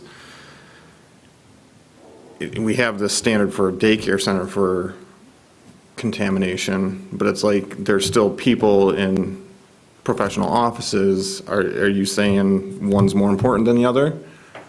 Is where I'm coming at with. There's no standards for a professional office going back in an industrial district where there could be 50 employees working in an office, but we're saying that the daycare is more important as far as what? You know what I'm saying? There's still, I understand that also that in Part 201, the environmental remediation standard, Act 451, calls them a sensitive population. What does that exactly mean? Can you define that? It means that they're more susceptible to contamination than an adult. So you've got elderly because and kids. okay. Kids are going to eat dirt, I'm probably not going But- to. So it builds their But immune if- system, come on. But We don't let our elderly- kids you build got their immune elderly system and anymore. kids. There could be, I mean, is there given an age for elderly? Because there could be 60-plus-year-olds working back in that park now. That's where I'm coming at with it. It's just, The truth is right. we let our kids eat at places like McDonald's, and, I mean, everywhere we go, we are exposed to stuff, let's face it. Right. You go live in California, and absolutely everywhere you shop and everywhere you eat, there is a sign that says something in that facility causes cancer, everywhere. Right. So it's not that I don't give it, because I think it's valid points, but I do think we have a responsibility to our community to find a happy medium here, because this is not getting better, and people literally are struggling. I mean, you can't attract help if you can't get daycare, you can't, I mean. think that we can do it. I do too. Standards. No, I do too. I agree with that. I like that as a happy medium, I think. Just so you know, staff will be looking at all those things, and it's still a 2-month process before you get to the public hearing, more than likely. Okay. If we're done deliberating on the motion before us, which again, I'm not going to accurately restate, but has something to do with the reflection of the comments and the receipt of comments from the planning commission, so that Claire may be a little more clear and specifically targeted on the industrial portion of this amendment. So we would bring that back the next month for consideration, in which we would then consider setting a public hearing for the following month. It wasn't just for the industrial portion, right? It was setting standards for daycare. Yep. Right. Right. Thank you. Just It's to for all clarify. the districts they're proposing, especially industrial. Yes. Yeah. Okay, I think we're going to do a roll call just for fun on this one. Is that what we call it now? Okay, Wassam. Yes. Edley. Yes. Gonzalez. Yes. Leonard. Yes. Walters. Yes. Stevenson. No. Ferguson. Yes. Okay. Motion carries. We'll look for this agenda item the following month, and we'll come back with more to report out, and we'll continue on the path. The next item of business is site plan review 4-23 and special land use 1-23, Beringer Bed and Breakfast, public hearing, discussion, and possible action. And I think let's, before we open the public hearing, Claire, if you could kind of tee us up for this one, and we'll have Okay. dialogue. So the zoning ordinance allows bed and breakfasts in the Lakes Area Zoning District, which is where this bed and breakfast is located. It's a use by right. So the applicant has received approval for a bed and breakfast. They're planning, it is going to be it's a 2-room bed and breakfast. However, the ordinance further specifies that use of snowmobiles, all-terrain vehicles, or similar vehicles, boats, and other marine equipment in conjunction with the operation of the establishment shall be prohibited unless the recreational activities are included within a separate special land use permit approved by the Planning Commission. So tonight, you are being asked to hold a public hearing to consider. The applicants are looking to have non-motorized boats on their property. They're planning to keep them on site on Chandler Lake, not moving them around to various lakes, just keeping them on their property for use by their guests. And so the public hearing will be only for the consideration of granting approval for the use of those boats, not for, the bed and breakfast has already been approved. So just wanted to make that clarification. You'll see the staff report goes through all the applicable standards. You'll see there's also correspondence from the township engineer waiving the environmental assessment. So because this is a special land use permit requires an environmental assessment unless it's waived by the township engineer. I sent over all the information to the township engineer. Brian Souza, he went and took a site visit, and he looked at the 4 conditions that need to be met in order to waive an environmental assessment, and he's recommending, he recommended waiving that. There's some standards that you'll see. I'm recommending approval of the special land use permit along with some conditions, which include any tree work requires a separate approval. They have quite a few dead and dying trees on their property. You probably saw it on your site visit, and so those will all require additional review and approval in our normal channels that we go through with the zoning administrator. Also recommending that a condition that the applicant agrees to limit all watercraft offered for use to bed and breakfast guests to be only used on Chandler Lake. And then you also have the opportunity to limit the total number of watercraft available for use, if you desire. But you'll see, it's consistent with other neighboring uses have, non-motorized watercrafts. And so happy to answer questions, and the applicants are here. I'm sure they are happy to present and answer any questions. Perfect, thank you. And the applicant's here, can we hear from you in terms of the overall operations and goals of the project? Sure, do you want me to go to the podium? Yes, please. Yeah, I think Claire summarized that quite well. Thank you, Claire. Our intent is to, very similar to other uses on Chandler Lake, including the short-term rentals that exist already on Chandler Lake, to provide, again, non-motorized watercraft. We want to do that because we're very concerned about invasive species. That's why we want the boats to be limited to our property. There is a public ramp on Chandler at Kelly Park. It's the worst boat ramp I've ever used in my life. Please don't ever fix it. I always say that because we'd like to limit boats coming into Chandler. As a sidebar, I've never actually noticed that we have any invasive water species warning signs at that ramp like we do at Spider and Arbutus. So as a resident, just a recommendation as well, maybe that's something we should consider to stop people from introducing, invasive species into Chandler. We have quite a distance from our neighbors. We have 172 feet of frontage on Chandler. There's a tremendous amount of vegetation because of the topography. The houses are set quite far back. Our house is about 300 feet from the water, and most of the neighboring homes sit a distance back, with the exception of Marilyn, who's a neighbor who's here tonight. She sits out on a peninsula. But we're trying to be very neighborly, trying to do it right. We don't want to offer pontoon boats like other homes in the area might offer, especially the rentals. Our intent is to be quiet, neighborly, very limited use. It's a small B&B, and again, it is our home. Our intent is to, make sure that guests are neighborly as well as we are. Wonderful. Any other questions? Not at this time, but we might come back to you after we do the public hearing. Absolutely. Thank you for the intro, appreciate it. Any questions of Claire so far? Okay. So that being said, go ahead. So we were at the site plan review, or at the site, it says in the package that it's going to be limited to 4 people in the water at one time.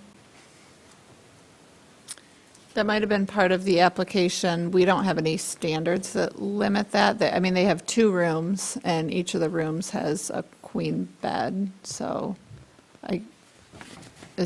Well, he was surprised that said a max of 4 when we were out there, so I just wondered where that. Where does that say in the packet? I'm looking at page 34 of 93, 602C. Thought it was on here a couple times, though.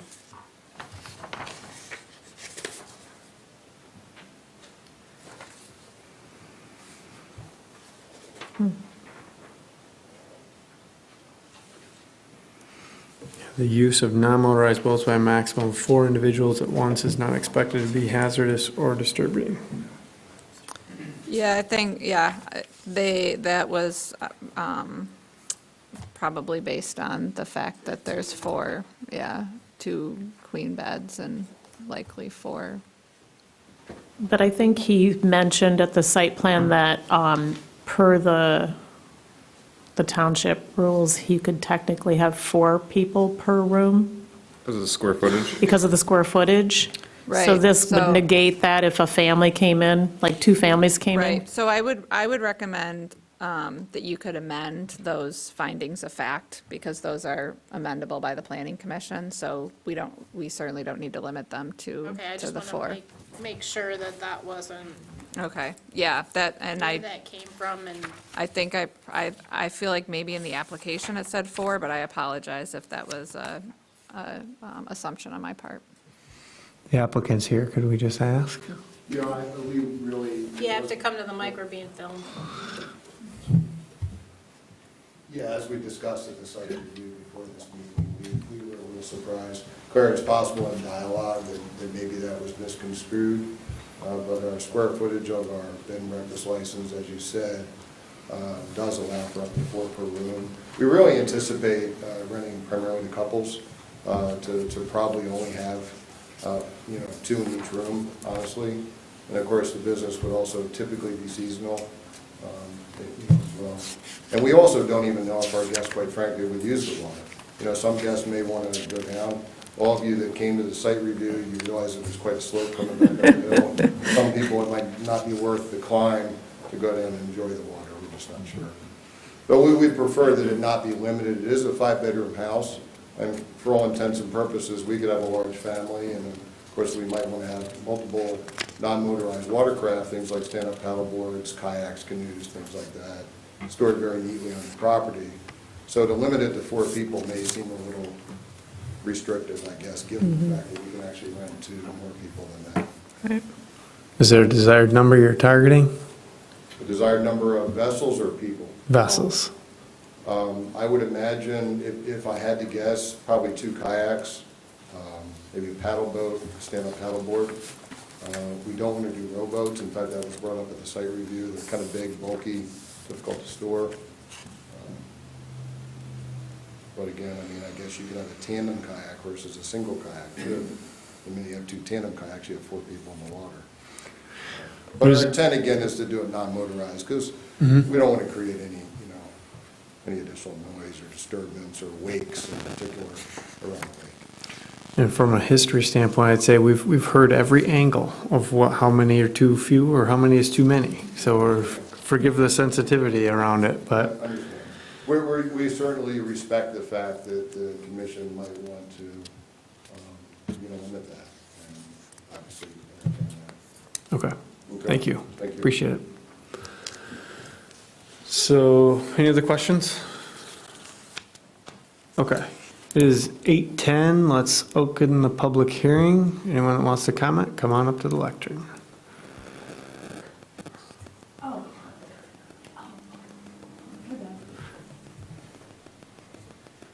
Hi, my name is Mary Thompson. I reside at 5551 Scout Camp Road. But today I'm here in my official capacity representing Protect Forest Lakes, or PFL. Our mission is to honor, protect, and enhance the natural environment and culture which we all enjoy. It's defined by the East Bay Township zoning designation of the lakes area as delineated and working together, as delineated by the East Bay Township zoning ordinances. By organizing and working together with our neighbors, businesses, and governing entities, we can keep our lakes and lands healthy and sustain the rural culture from which we all benefit. Our goal is to ensure that the current zoning ordinances, municipal codes, and safety regulations, including the Forest Lakes overlay, are followed, and to craft new ordinances as needed to improve our local environment lake quality and to protect the environmental health of our waters and watershed and the rural character of our neighborhoods. PFL asks that this special land use permit, which would allow for guest use of boats stored on the property, be either strictly limited and enforced or denied. Here in the Forest Lakes area, we have a problem with overcrowding and aquatic invasive species. To help prevent that, our township has enacted several ordinances and recognized state statutes and case law, such as a 100-foot shoreline requirement for new builds and limiting non-conforming boat use to historic levels. The prohibition of boats for use by a bed and breakfast is another. If the township allows extra boats onto a lake via this special land use permit, where will it end? While this bed and breakfast is on quiet and small Chandler Lake, and I'm sure the owners are dedicated to protecting their lake, what will be the effect on the busier lakes? Since short-term rentals are now limited, people are going to turn more and more to this type of situation, the bed and breakfast, to make money from their home. Allowing one bed and breakfast to bring on additional boats to market the waterfront in order to make a profit is the beginning of a slippery slope that will put our precious natural resources at further risk on all of our lakes.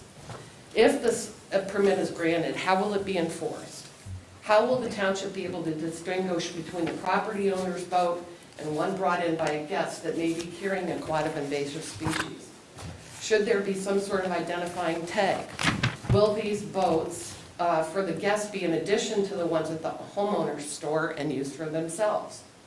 What are the standards in place for a special land use to prevent kayaks from becoming jet skis when the next bed and breakfast owner wants to allow those? Or can this owner change from non-motorized to jet skis because, after all, a boat is a boat? If the special land use is granted, would a new one be required if the type of boat is changed? Please consider carefully what precedent you are establishing here today. Protect our lakes. Save our resources from becoming just another commercial attraction, from being exploited for profit. Lastly, please take Ms. Carter's note in the agenda packet and consider coming up with a certain number of total watercrafts available for guest use. How many other boats and what type are going to be at the property? Will guests be allowed to use those? Will guests ever be allowed to bring their own boats? The applicant stated at the site visit that they may use the boats that they're contemplating now elsewhere, that they themselves may use it elsewhere, unless I heard that wrong, excuse me if I did.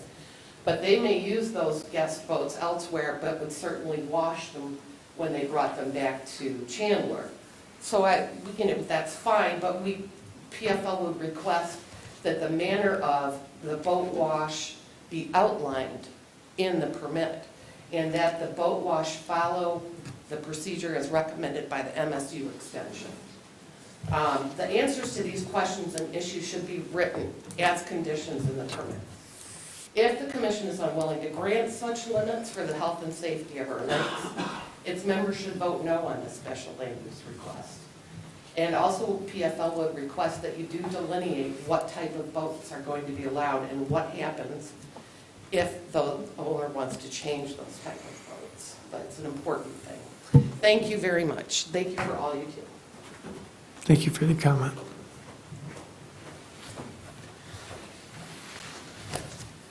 Any other comment?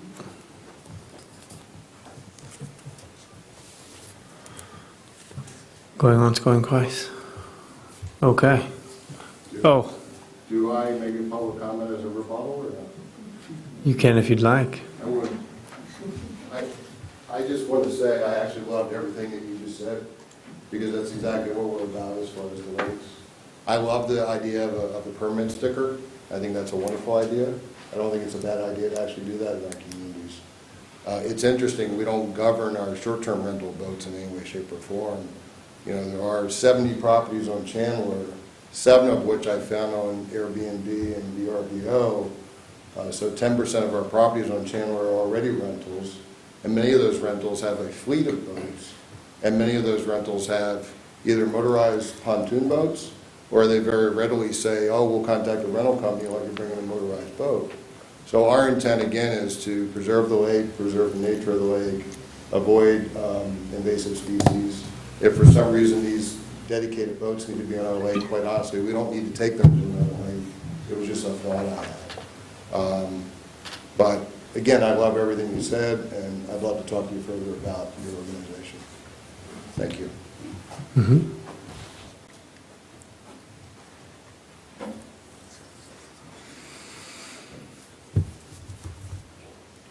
Okay, we'll close the public hearing then at 8:16-ish. and we'll bring it back to the commission. That being said, we've got standards before us. It looks like pretty much everything's satisfied. Obviously, we can have a conversation about the number and the type of watercraft that's permitted, but I wanted to get out there, is there anything else that comes to light that is, yes, go ahead. I have a question. If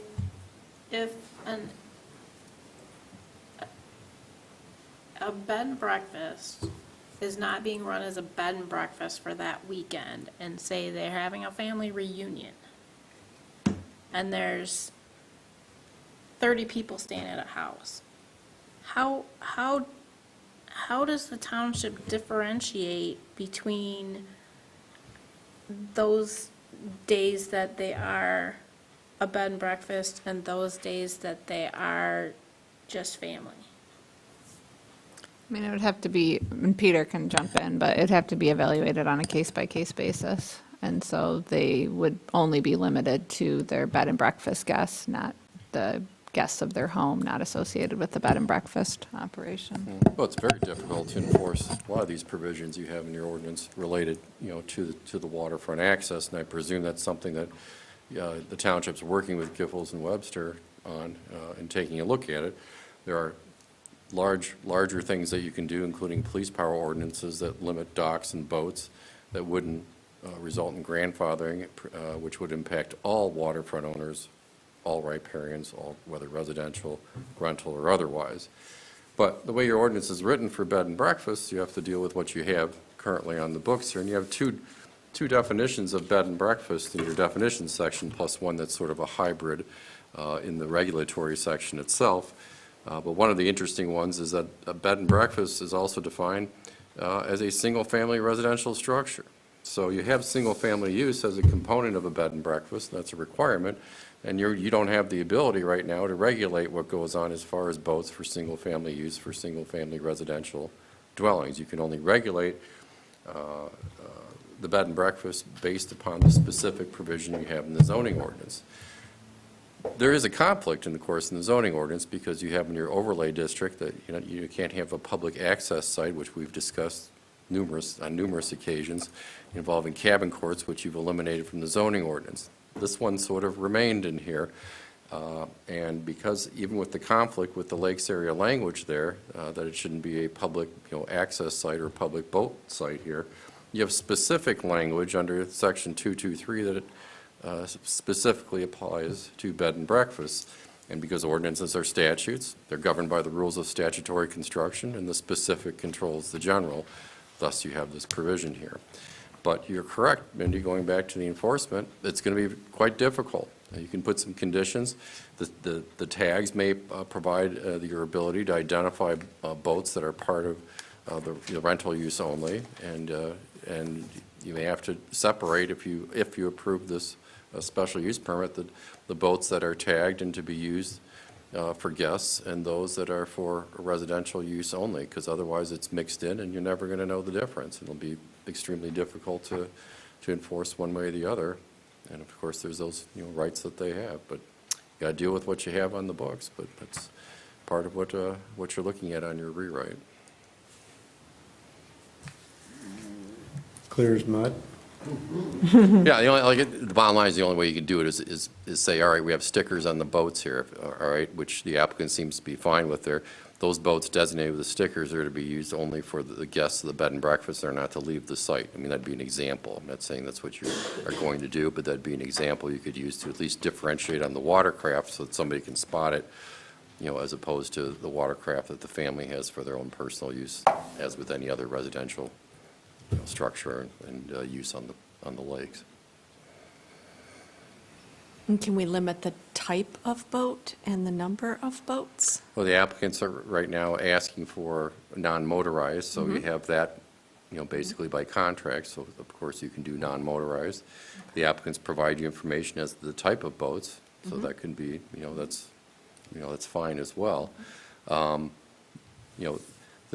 applicant obviously didn't like the four, but that was based on a presumption that two people would be in, the queen bed, but obviously the applicant has additional square footage capability that as to the maximum of what can be occupied in those two rental guest rooms. So you could state that you don't have any more boats than is necessary to accommodate, and I forgot, is it a maximum of, what was the maximum number? 4 individuals. 4 individuals at per room? once.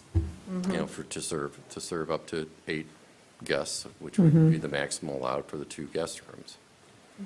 But to be clear, that doesn't include if he had his own personal stuff. This is just for the rental side of things. That's right. Yeah. That's all you can regulate. Right. And that's why Right. you're differentiating on these boats, and that's Yeah. why I like the idea of marking them, you know, Yeah. as the boats that are for the guest purposes only. Yep. All right, because they may have you know, I don't, and is Right. Channel, I don't know if Channel Lake's a motorized or a no-wake lake. Motorized. Is it motorized, full, all sports?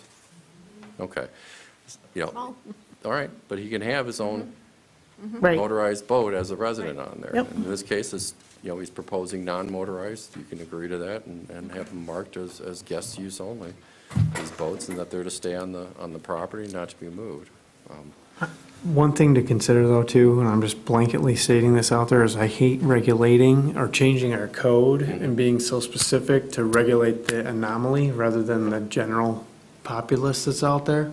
We cannot like get so far in the weeds every single time. I mean, that's kind of why these are wrote the way they're wrote, so that we can kind of deal in some commonality to things. And I can appreciate your situation, but I also don't think, like, personally, I wouldn't want to store 20 dang non-motorized anythings on my property in a nice, you know, sightly spot like you have, unless you're gonna build a pole barn, which you might want to look into that. But from my standpoint, I don't know, I can see kind of, you know, a little over-regulation, but also let's kind of accommodate without over-abusing our spot. And that's why my suggestions were based upon a lot of what the applicants just presented Yes. to you. Yeah, I mean, And is in this document. For non-motorized is totally reasonable. I mean, I just, how does something like that get enforced? Yeah. You start going with like permits per, I mean, who's going to enforce it? How are you The township's not going to enforce it. I mean, so I think if we limit the number of boats, he's limited to a number of guests. I think 4 non-motorized boats, based on the shoreline, looking at when we were out there, that's not a huge impact. I mean, there's, so, that's, and limited to keeping the boats on the property as well. Just Doesn't it dipping already into say that in the weeds, condition? You mean boats or watercraft? What's that? I said, getting real persnickety, you mean boats or watercraft? There's a difference. You know, Well, Paul, you may recall that the I know. ZBA made a determination. I know. That a boat's a boat's a boat. I think it was already looked at by a circuit judge, so we know that. And Yeah. if you want to change that in the future and regulate, you know, the differences between motorized, non-motorized. I know, but in some cases, in here, options we're out there. talking watercraft, we're talking boats. Yeah, anything that, your boat definition is very broad, so whether it's a paddleboard or a kayak, it's a boat for purposes of the ordinance, so, you know. So the applicant included almost all of this within the document, right? It's written within the special land use, their permit, if we approve this. It's with the modification of changing from 4 individuals to 8. Are they not telling us that they are limiting the number of boats, the type of boats? That's my staff report that I put together, but it was based on their application. Their application. Yep. Okay. So there's no. The only one I fabricated was the number of boats. Okay, we'll change that. But in all fairness, for the permit, can this be listed if the applicant is agreeing to it? You can put conditions into place as a part of your approval, and those conditions just have to be based on standards in the zoning ordinance. And so a few of the possible recommended conditions that I put at the end of the staff report are refer back to standards in the ordinance. So you can place any conditions that you want on this approval, and they need to be tied back to the standards in the ordinance. And I would say conditions that have been agreed upon or proposed by the applicant would be reasonable conditions. And you can ask the applicant, he wants Yeah. to talk to you. Yep. Yeah. Absolutely. Keep asking, how many boats do you want? Well, the one comment I'd like to make is, I would rather not store boats that are only for guest use. And then, like you said, Mindy, if I had family coming into town, why wouldn't I be able to allow those guests, I mean, my family guests, to use those same boats instead of me having 4 additional boats for my family and 4 boats stored on shore? I think the easiest way to do this would be that if I'm providing a boat to a guest, that it has a decal on it. And then maybe we limit the number of decals or boats that I can issue to guests. But I wouldn't want my family to be limited, not able to use boats that are sitting in my backyard. That'd be kind of silly, in my opinion, not to be disrespectful. I agree, it would be silly. Yeah. Yeah, I do too. So I was adding that. But that goes back to Mindy's question. It's very difficult, because you're right, you have a bunch of people there, and you have a mixture of the decal boats, at least you know which ones they are, but it won't make much of a difference if you have, 6, 10 kayaks or whatever out there, and it's a mixture of decaled, non-decaled, you don't know whether it's guests or not, you're not going to. It's not possible. And we're willing to pay for the decals if that's. It'll help you in the general, but that's about it. But if you're looking for a determination, we really haven't identified exactly what type of non-motorized watercraft, so I would hate to actually define it. Could be a canoe, could be a kayak, could be a paddle boat. Just But non-motorized. Certainly willing to say, does it make sense to limit the number of boats so that I don't have a flotilla out there in a small marina? So, And non-motorized, correct? absolutely not motorized. I have no desire to put the keys in a gas, the hands to a motorized boat. Well, you have to The talk to your keys insurance in the carrier, hands too. Of a guest on a motorized vessel. Yeah, watch out for those insurance people. Exactly. Okay, thank you. Thank you. This horse feels dead. But I'm entertaining a motion from anybody. Okay.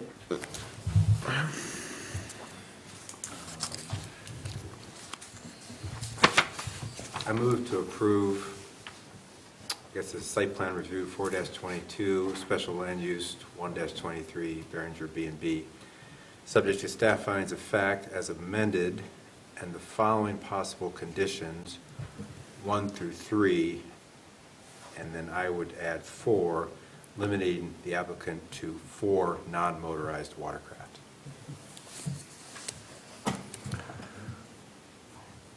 Is there a second? For the guests, it's for the guests, right? 4 non-motorized watercraft for guests. It says the applicant agrees to limit all watercraft offered for use to bed breakfast guests Yes. to be only used on Chandler Lake. That's condition number 3. Is there a second? I'll second that. Okay. We have a motion on the floor, brought up by Carl, seconded by Paul. Is there any other discussion on the motion?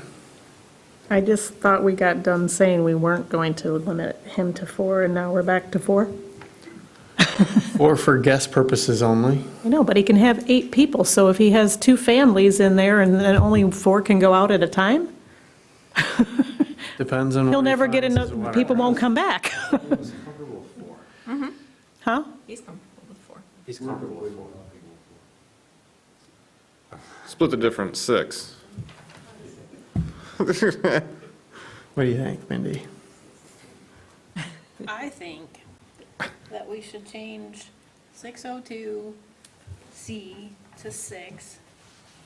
And I think we should have 2 kayaks, 1 paddle boat, because a paddle boat can have multiple people in it, and 2 paddle boards, because you don't want to go out by yourself. So then if he wants a canoe, he can't have a canoe, because now we're being very specific. I'm going back to a boat's a boat. Yep. I feel like if we just say non-motorized boats, that way if he decides to go get 8 or 6 paddle boards or 2 canoes, and I don't think we should tell him what he should get. Yep, Your I agree. definition of boat is very broad. I don't, unless, As long as it's non-motorized, I feel like, why would we tell him what he's got to purchase? Yep. I agree. Well, I was going with 6 people, but 5 boats. Watercraft, whatever word you want to use there. Wait, so 6 people based on 3 people per room? Or 4 in one and 2 in the other. Okay, so in 602C, you say for individuals. So is there a difference here between, I mean, obviously, there's a difference between individuals and boats. So is that supposed to say individuals, or should it say boats, or? These are just some findings that I drafted for you to have as a starting point to make changes to it. So the conditions that they would be tied to would be the recommendation. I would encourage you to change any of the findings. Those are drafted by staff, but they need to be, approved and can be amended by the Planning Commission. So I would recommend that we update 602C to the use of non-motorized boats be limited to 6.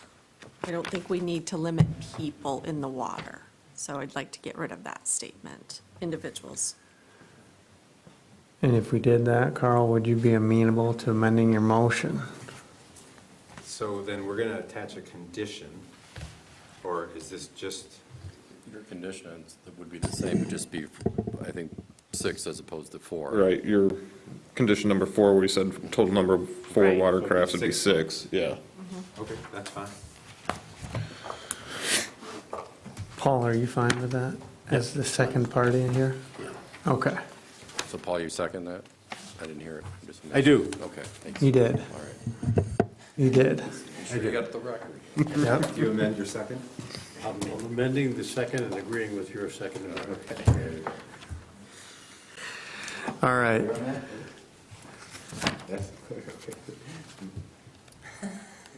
We have a motion by Carl, seconded by Paul, for the approval of SPR 4-23 and SLU 1-23. All those in favor signify, with the following conditions as already stated. We're almost into a vote, I know, I have a question. but because we're here and I didn't say anything, we'll deliberate a little more. Are we gonna put the stickers on the boats? Oh, yeah, we should make that as a condition, if we're going to. We didn't get into that during the deliberation period of the second deliberation. But if people are passionate about it, do you want to kick that around? Stickers are mistaken. Yep. That's my position. Personally, I agree. I think if you start flagging everything, Because then people are going to think that his family members are guests, and it can get kind of convoluted. And what people? Who's gonna see them and do anything? I agree. People don't like 'em. Sure it was Right. vetted, because we did talk about it several times. we did, but it wasn't stated. I think we're letting sleeping dogs lie in that Okay. level of detail. Sorry. It's okay. I'm glad that we hashed that out. So we have a motion by Carl, seconded by Paul, for the following consideration of SPR 4-23 and SLU 1-23 with, subject to the conditions as stated in Claire's staff report, with the addition of number 4, which limits the number of watercrafts to 6 that are non-motorized, as well as an addition to the findings of fact under 60, help me out, 2C? 602C, to also include 6 so that it's redundant. You also want to change F.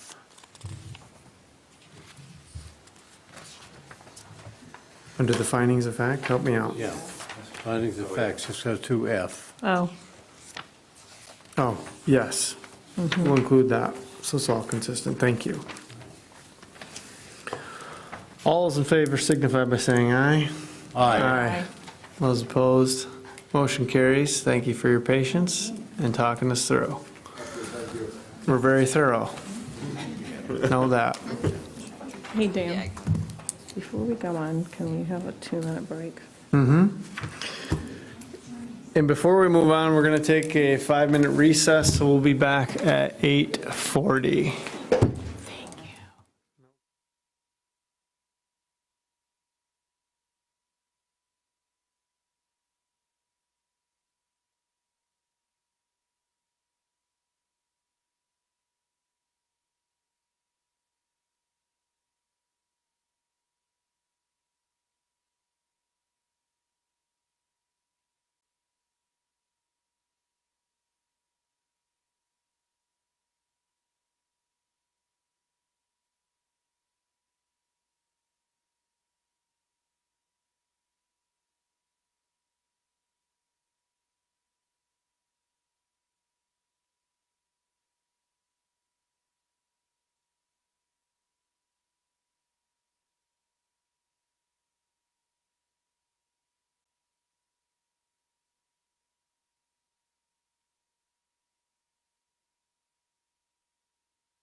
On the button. Thank you for being poignant, everyone. Next item, and the last item of new business for this evening, is special site plan review 5-23, Blue Sky, and a public hearing, discussion, and possible action on this. And Claire, if you wouldn't mind introducing the project, we'll start there. Sure, yep, and we've got the applicant, Scott Rittmaster, is here. So this site plan review was precipitated by a recent ZBA ruling that jet ski and boat rental operations that rent to outside customers, outside of the guests of the hotel or operation, are not considered an accessory use per the East Bay Township zoning ordinance. So the township has proactively communicated with all of those operations along the corridor. We sent out letters letting them know they had a certain window of time to come in for site plan review. So Blue Sky Rentals has 2 operations in East Bay Township. There's one at Cherry Tree Inn, which exclusively rents to guests of Cherry Tree, so they are not required to go through the site plan review process. However, the other location, which is at Beach Condos, is open to members of the public. So tonight's public hearing is for consideration of approving jet ski and boat rental operation at the Beach Condos. You'll see that the use marina and uses incidental there too, which I'm sure that's familiar based on other recent site plan reviews. So that is a use that's permitted by right in the regional business district. So it's recommended by staff as a use similar to the use proposed. So you'll see that's the same as with the former Irish Boat Shop, as well as Sugar Beach Hotel. Same determination, same recommendation.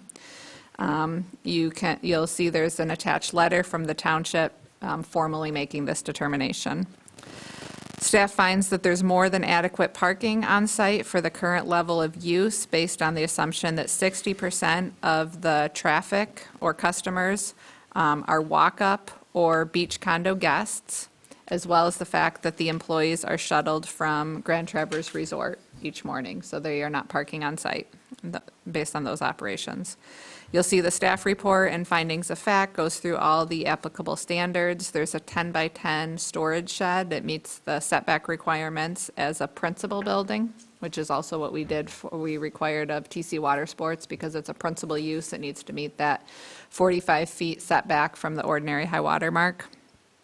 Grand Traverse Metro Fire has granted approval. That's included in the packet. The one outstanding item is that the applicant is currently in the process of getting a Bottomlands conveyance and Eagle Dock permit. So I would recommend, as a condition of site plan approval, is to assure that that dock permit is secured. You could attach a timeline to that, and I know the applicant is here and can speak in more detail to the Eagle timeline. He's engaged a consultant, and they're in the process of securing that permit. Okay, thank you. And the applicant's here this evening. Would you please come up and fill us in? If there's anything that you'd like to clarify or expand upon, feel free. I think Claire probably hit on everything. Okay. I'm just hoping you guys will approve my site plan at Beach Condos. And who are you? Blue Sky Reynolds. My name is Scott Rittmaster. Thank you. Thank you. Perfect. Any questions of the applicant or of Claire while they're here? Mindy. It's me. Hi. Welcome back. The 10-by-10 shed has a deck attached to it, and it has a fuel storage lean-to attached to it, another shed attached to it. Do we need to do anything different with that? Because it exceeds the... It doesn't need to be limited to 10 by 10 because it meets all the setback requirements of a principal building. Okay, thank you. Okay. We don't have any questions for you beyond that, I don't think. But if the general public speaks up, we may come back to you. Thank you. Thank you.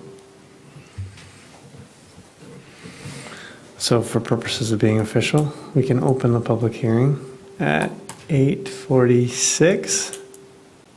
And if there's any public comment, feel free to come on up. Okay. That's what I thought. We'll close the public hearing at 8:47. and bring it back to the commission. Any other questions or comments or elements need to be addressed? And if not, we do have a recommendation before us.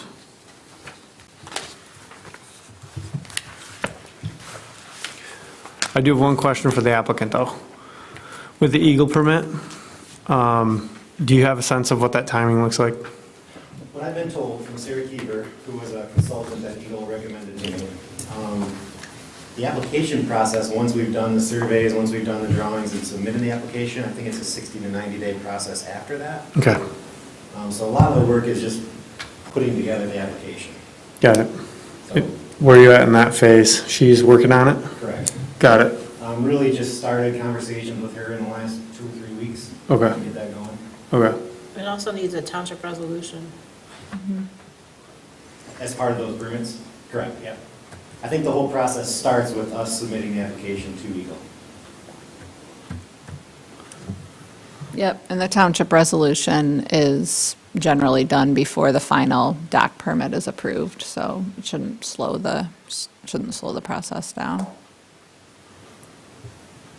okay. I'm just thinking through because in the recommendations it talked about timing and looking at that in terms of, Yeah, I would say, I guess my recommendation, you can make your own judgment, is that it's not going to be obtained in this season. So I would think that for operation of next season would be a reasonable okay. timeline. That's where I was going. Because if you have to wait 4 months to year out a season, right? Yeah. So if we put a year on it, that'd probably be long enough to secure, start the bidding there. So, explain that again. So this is, he has to secure the bottomlands permit within a year, or the approval is not valid anymore? I'm going to lean on Claire for that one. It would be a violation of the approved site plan if that condition was not met. Okay, okay. That's what I was trying to avoid.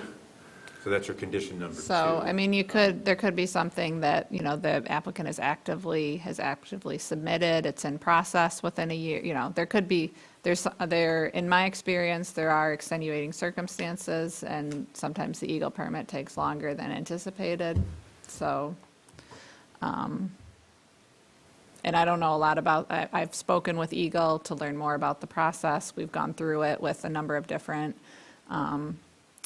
East Bay property owners, but it does, it could take longer, so. I wouldn't. Start at a year. I think a year's fine. Yep. So basically, all we're doing is adding that to number 2. Mm-hmm. A timeframe. Yep. So we're approving the site plan, but it's got to get the thing done in a year. You got it. Think that's possible? It's acceptable, yeah. Okay. I'll make a motion to approve site plan review 5-23 for 1995 US 31 North Blue Sky Rentals. The following conditions are recommended. Approval is based on the site plan prepared by Gary Combe, latest version dated 5/4/23.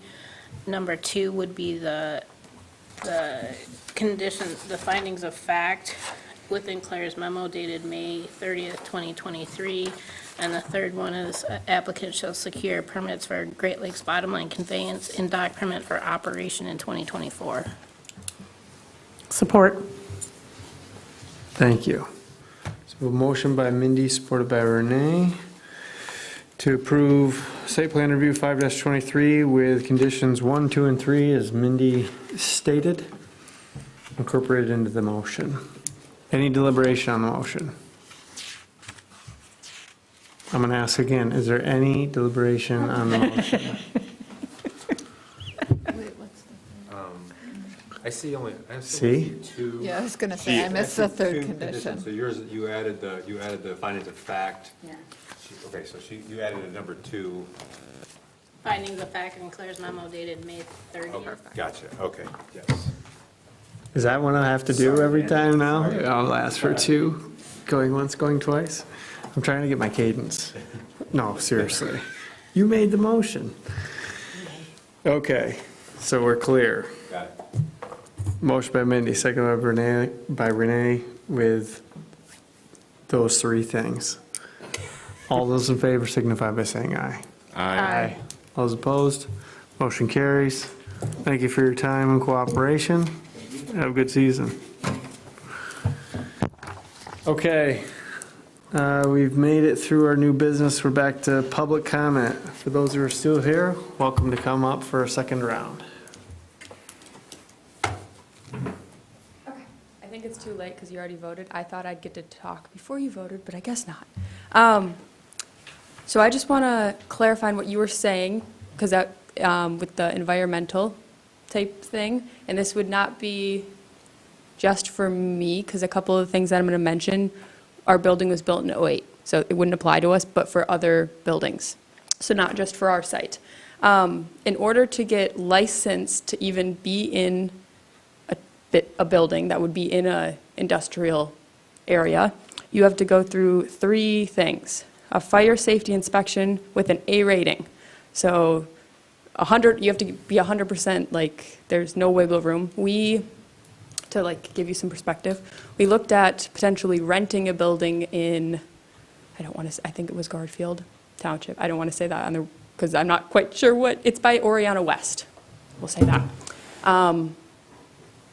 We had our fire inspection. The building was fine, but it was next to a building that had like a lawnmower and some other kind of equipment in it. So we failed our fire inspection because of that. So we couldn't have it in there. So that is one. Two, if it's built before, 1978, you have to have a lead inspection, which we wouldn't have to have, but other buildings. And then they do a environmental health inspection through the health department and from the state of Michigan. So you have to do all of those just for your licensing. Then, in order to get your permit through, it's not the city, it's the... Laura? No, that was Laura. Through the, you guys are township, and then there's County. the county. You have to do another one through them. So there are a ton of steps as far as environmental goes, that if you were going to be by a building that potentially is hazardous, the fire, we already passed our inspection. So they wouldn't check off that you were an A rating, if that makes sense. I know I'm babbling, but. No, this is good.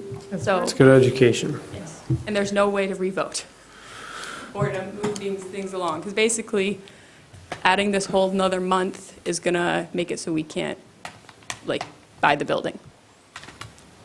So I'm not sure if, I know you were talking about how we could have a schedule Special something, meeting. a special meeting, but we can't do that before July. So logistically, and I would say that at this time, we've already kind of deliberated quite a bit on this, which is fine, but I think you've got a vested interest. I think it's worth it just to have the dialogue a little bit. With what we want to explore further, I would say that we're going to take that time to do some more due diligence, but it also sounded to me, and not to get personal on the purchase agreement or things of that nature, you have a interested seller as well. Yeah. And in that light, when I look at the things that we have to consider, the one thing that was kind of holding me back to not go down too far of a rabbit hole is the impacts that if we were to move forward with you moving ahead with the language that we had, I would fear that we would then cut off our nose to spite our face with anything else that were to come into that park after that happened. Right. If that makes sense. That's kind of where my mind was at. And with your project, as much as I want to support it, I agree. We've had, and this is your one situation, and they're personally tied, and I get that. But we've had, I don't know how many folks come in and have to deal with us and the general public at something that they wanted to do with a timeline that we can't control. Right. Right? So I think that's part of the balance is trying to be amenable, and I think that our staff has done a good job. And you guys have been warriors to even take this on, frankly, because it's not an easy process. I commend you for that. But I have to also think about it from like a historical standpoint and a global standpoint as to other requests that we've gotten, frankly, and then how we've responded, so. Can I add one last thing? Mhm. So ideally, when we first started this, we didn't look at in the business, because you were saying like you love the idea, but just not in an industrial area. And that was not our like goal, was to find an industrial area and find the building. We looked for almost 4 months for a building in all of Grand Traverse, in East Bay Township, in Garfield, in everything, and could not find a building. Like, so that's not an option. There is nothing else. So if you, like, I know you're not voting tonight or anything, but if this building doesn't work, there's nowhere else. But anyway, yeah. So we can't just find something else. Right, right. We appreciate your comment, though. Anybody else? Okay. We'll close the second public comment. Any updates from the planning commissioners? Hearing none. We have an upcoming meeting on July 5th. I don't know why on earth you scheduled that. Unbelievable. Because the 4th is, Tuesday is the 4th, so. Oh, even worse. Oh, my gosh. I'm pretty sure there's a concert we could go to that night. Is anybody going to be here? Kind of. We do have, Yeah, I mean, the fact that the 4th is on a Tuesday is already inconvenient, so I'm not going to go too crazy. Yeah. I mean, realistically. I will yes, mention that no. we do have public hearings coming up for that date. So if we're not going to have a quorum, then we're going to need to look at setting a special meeting for July. Oh, that's why I was asking. I mean, I'm going to be on the boat. Pick Bastille Day. And then the next Tuesday is ZBA. I'm fine with the 5th. Same. You're going to get me killed. Just dock the boat for a couple of hours. Good grief. That is not the point. Or a few hours. You want to hear it? You thought this was a loose meeting, man. You should. I'd like to see it. It's fun. It's fun. Well, it's not until the evening. We'll figure it out. I'll keep you posted. Sounds like we're going to have a Sounds like we quorum. will have a quorum. Yep, absolutely. Okay, and then we've got tomorrow, another riveting meeting of the zoning Oh, yeah. ordinance. Looking forward to it. Bright and early. Absolutely. It's going to be great. Yes, we're going to be talking about trees. And with that being said, it's 9 o'clock. And we're adjourned. Thank you, everybody.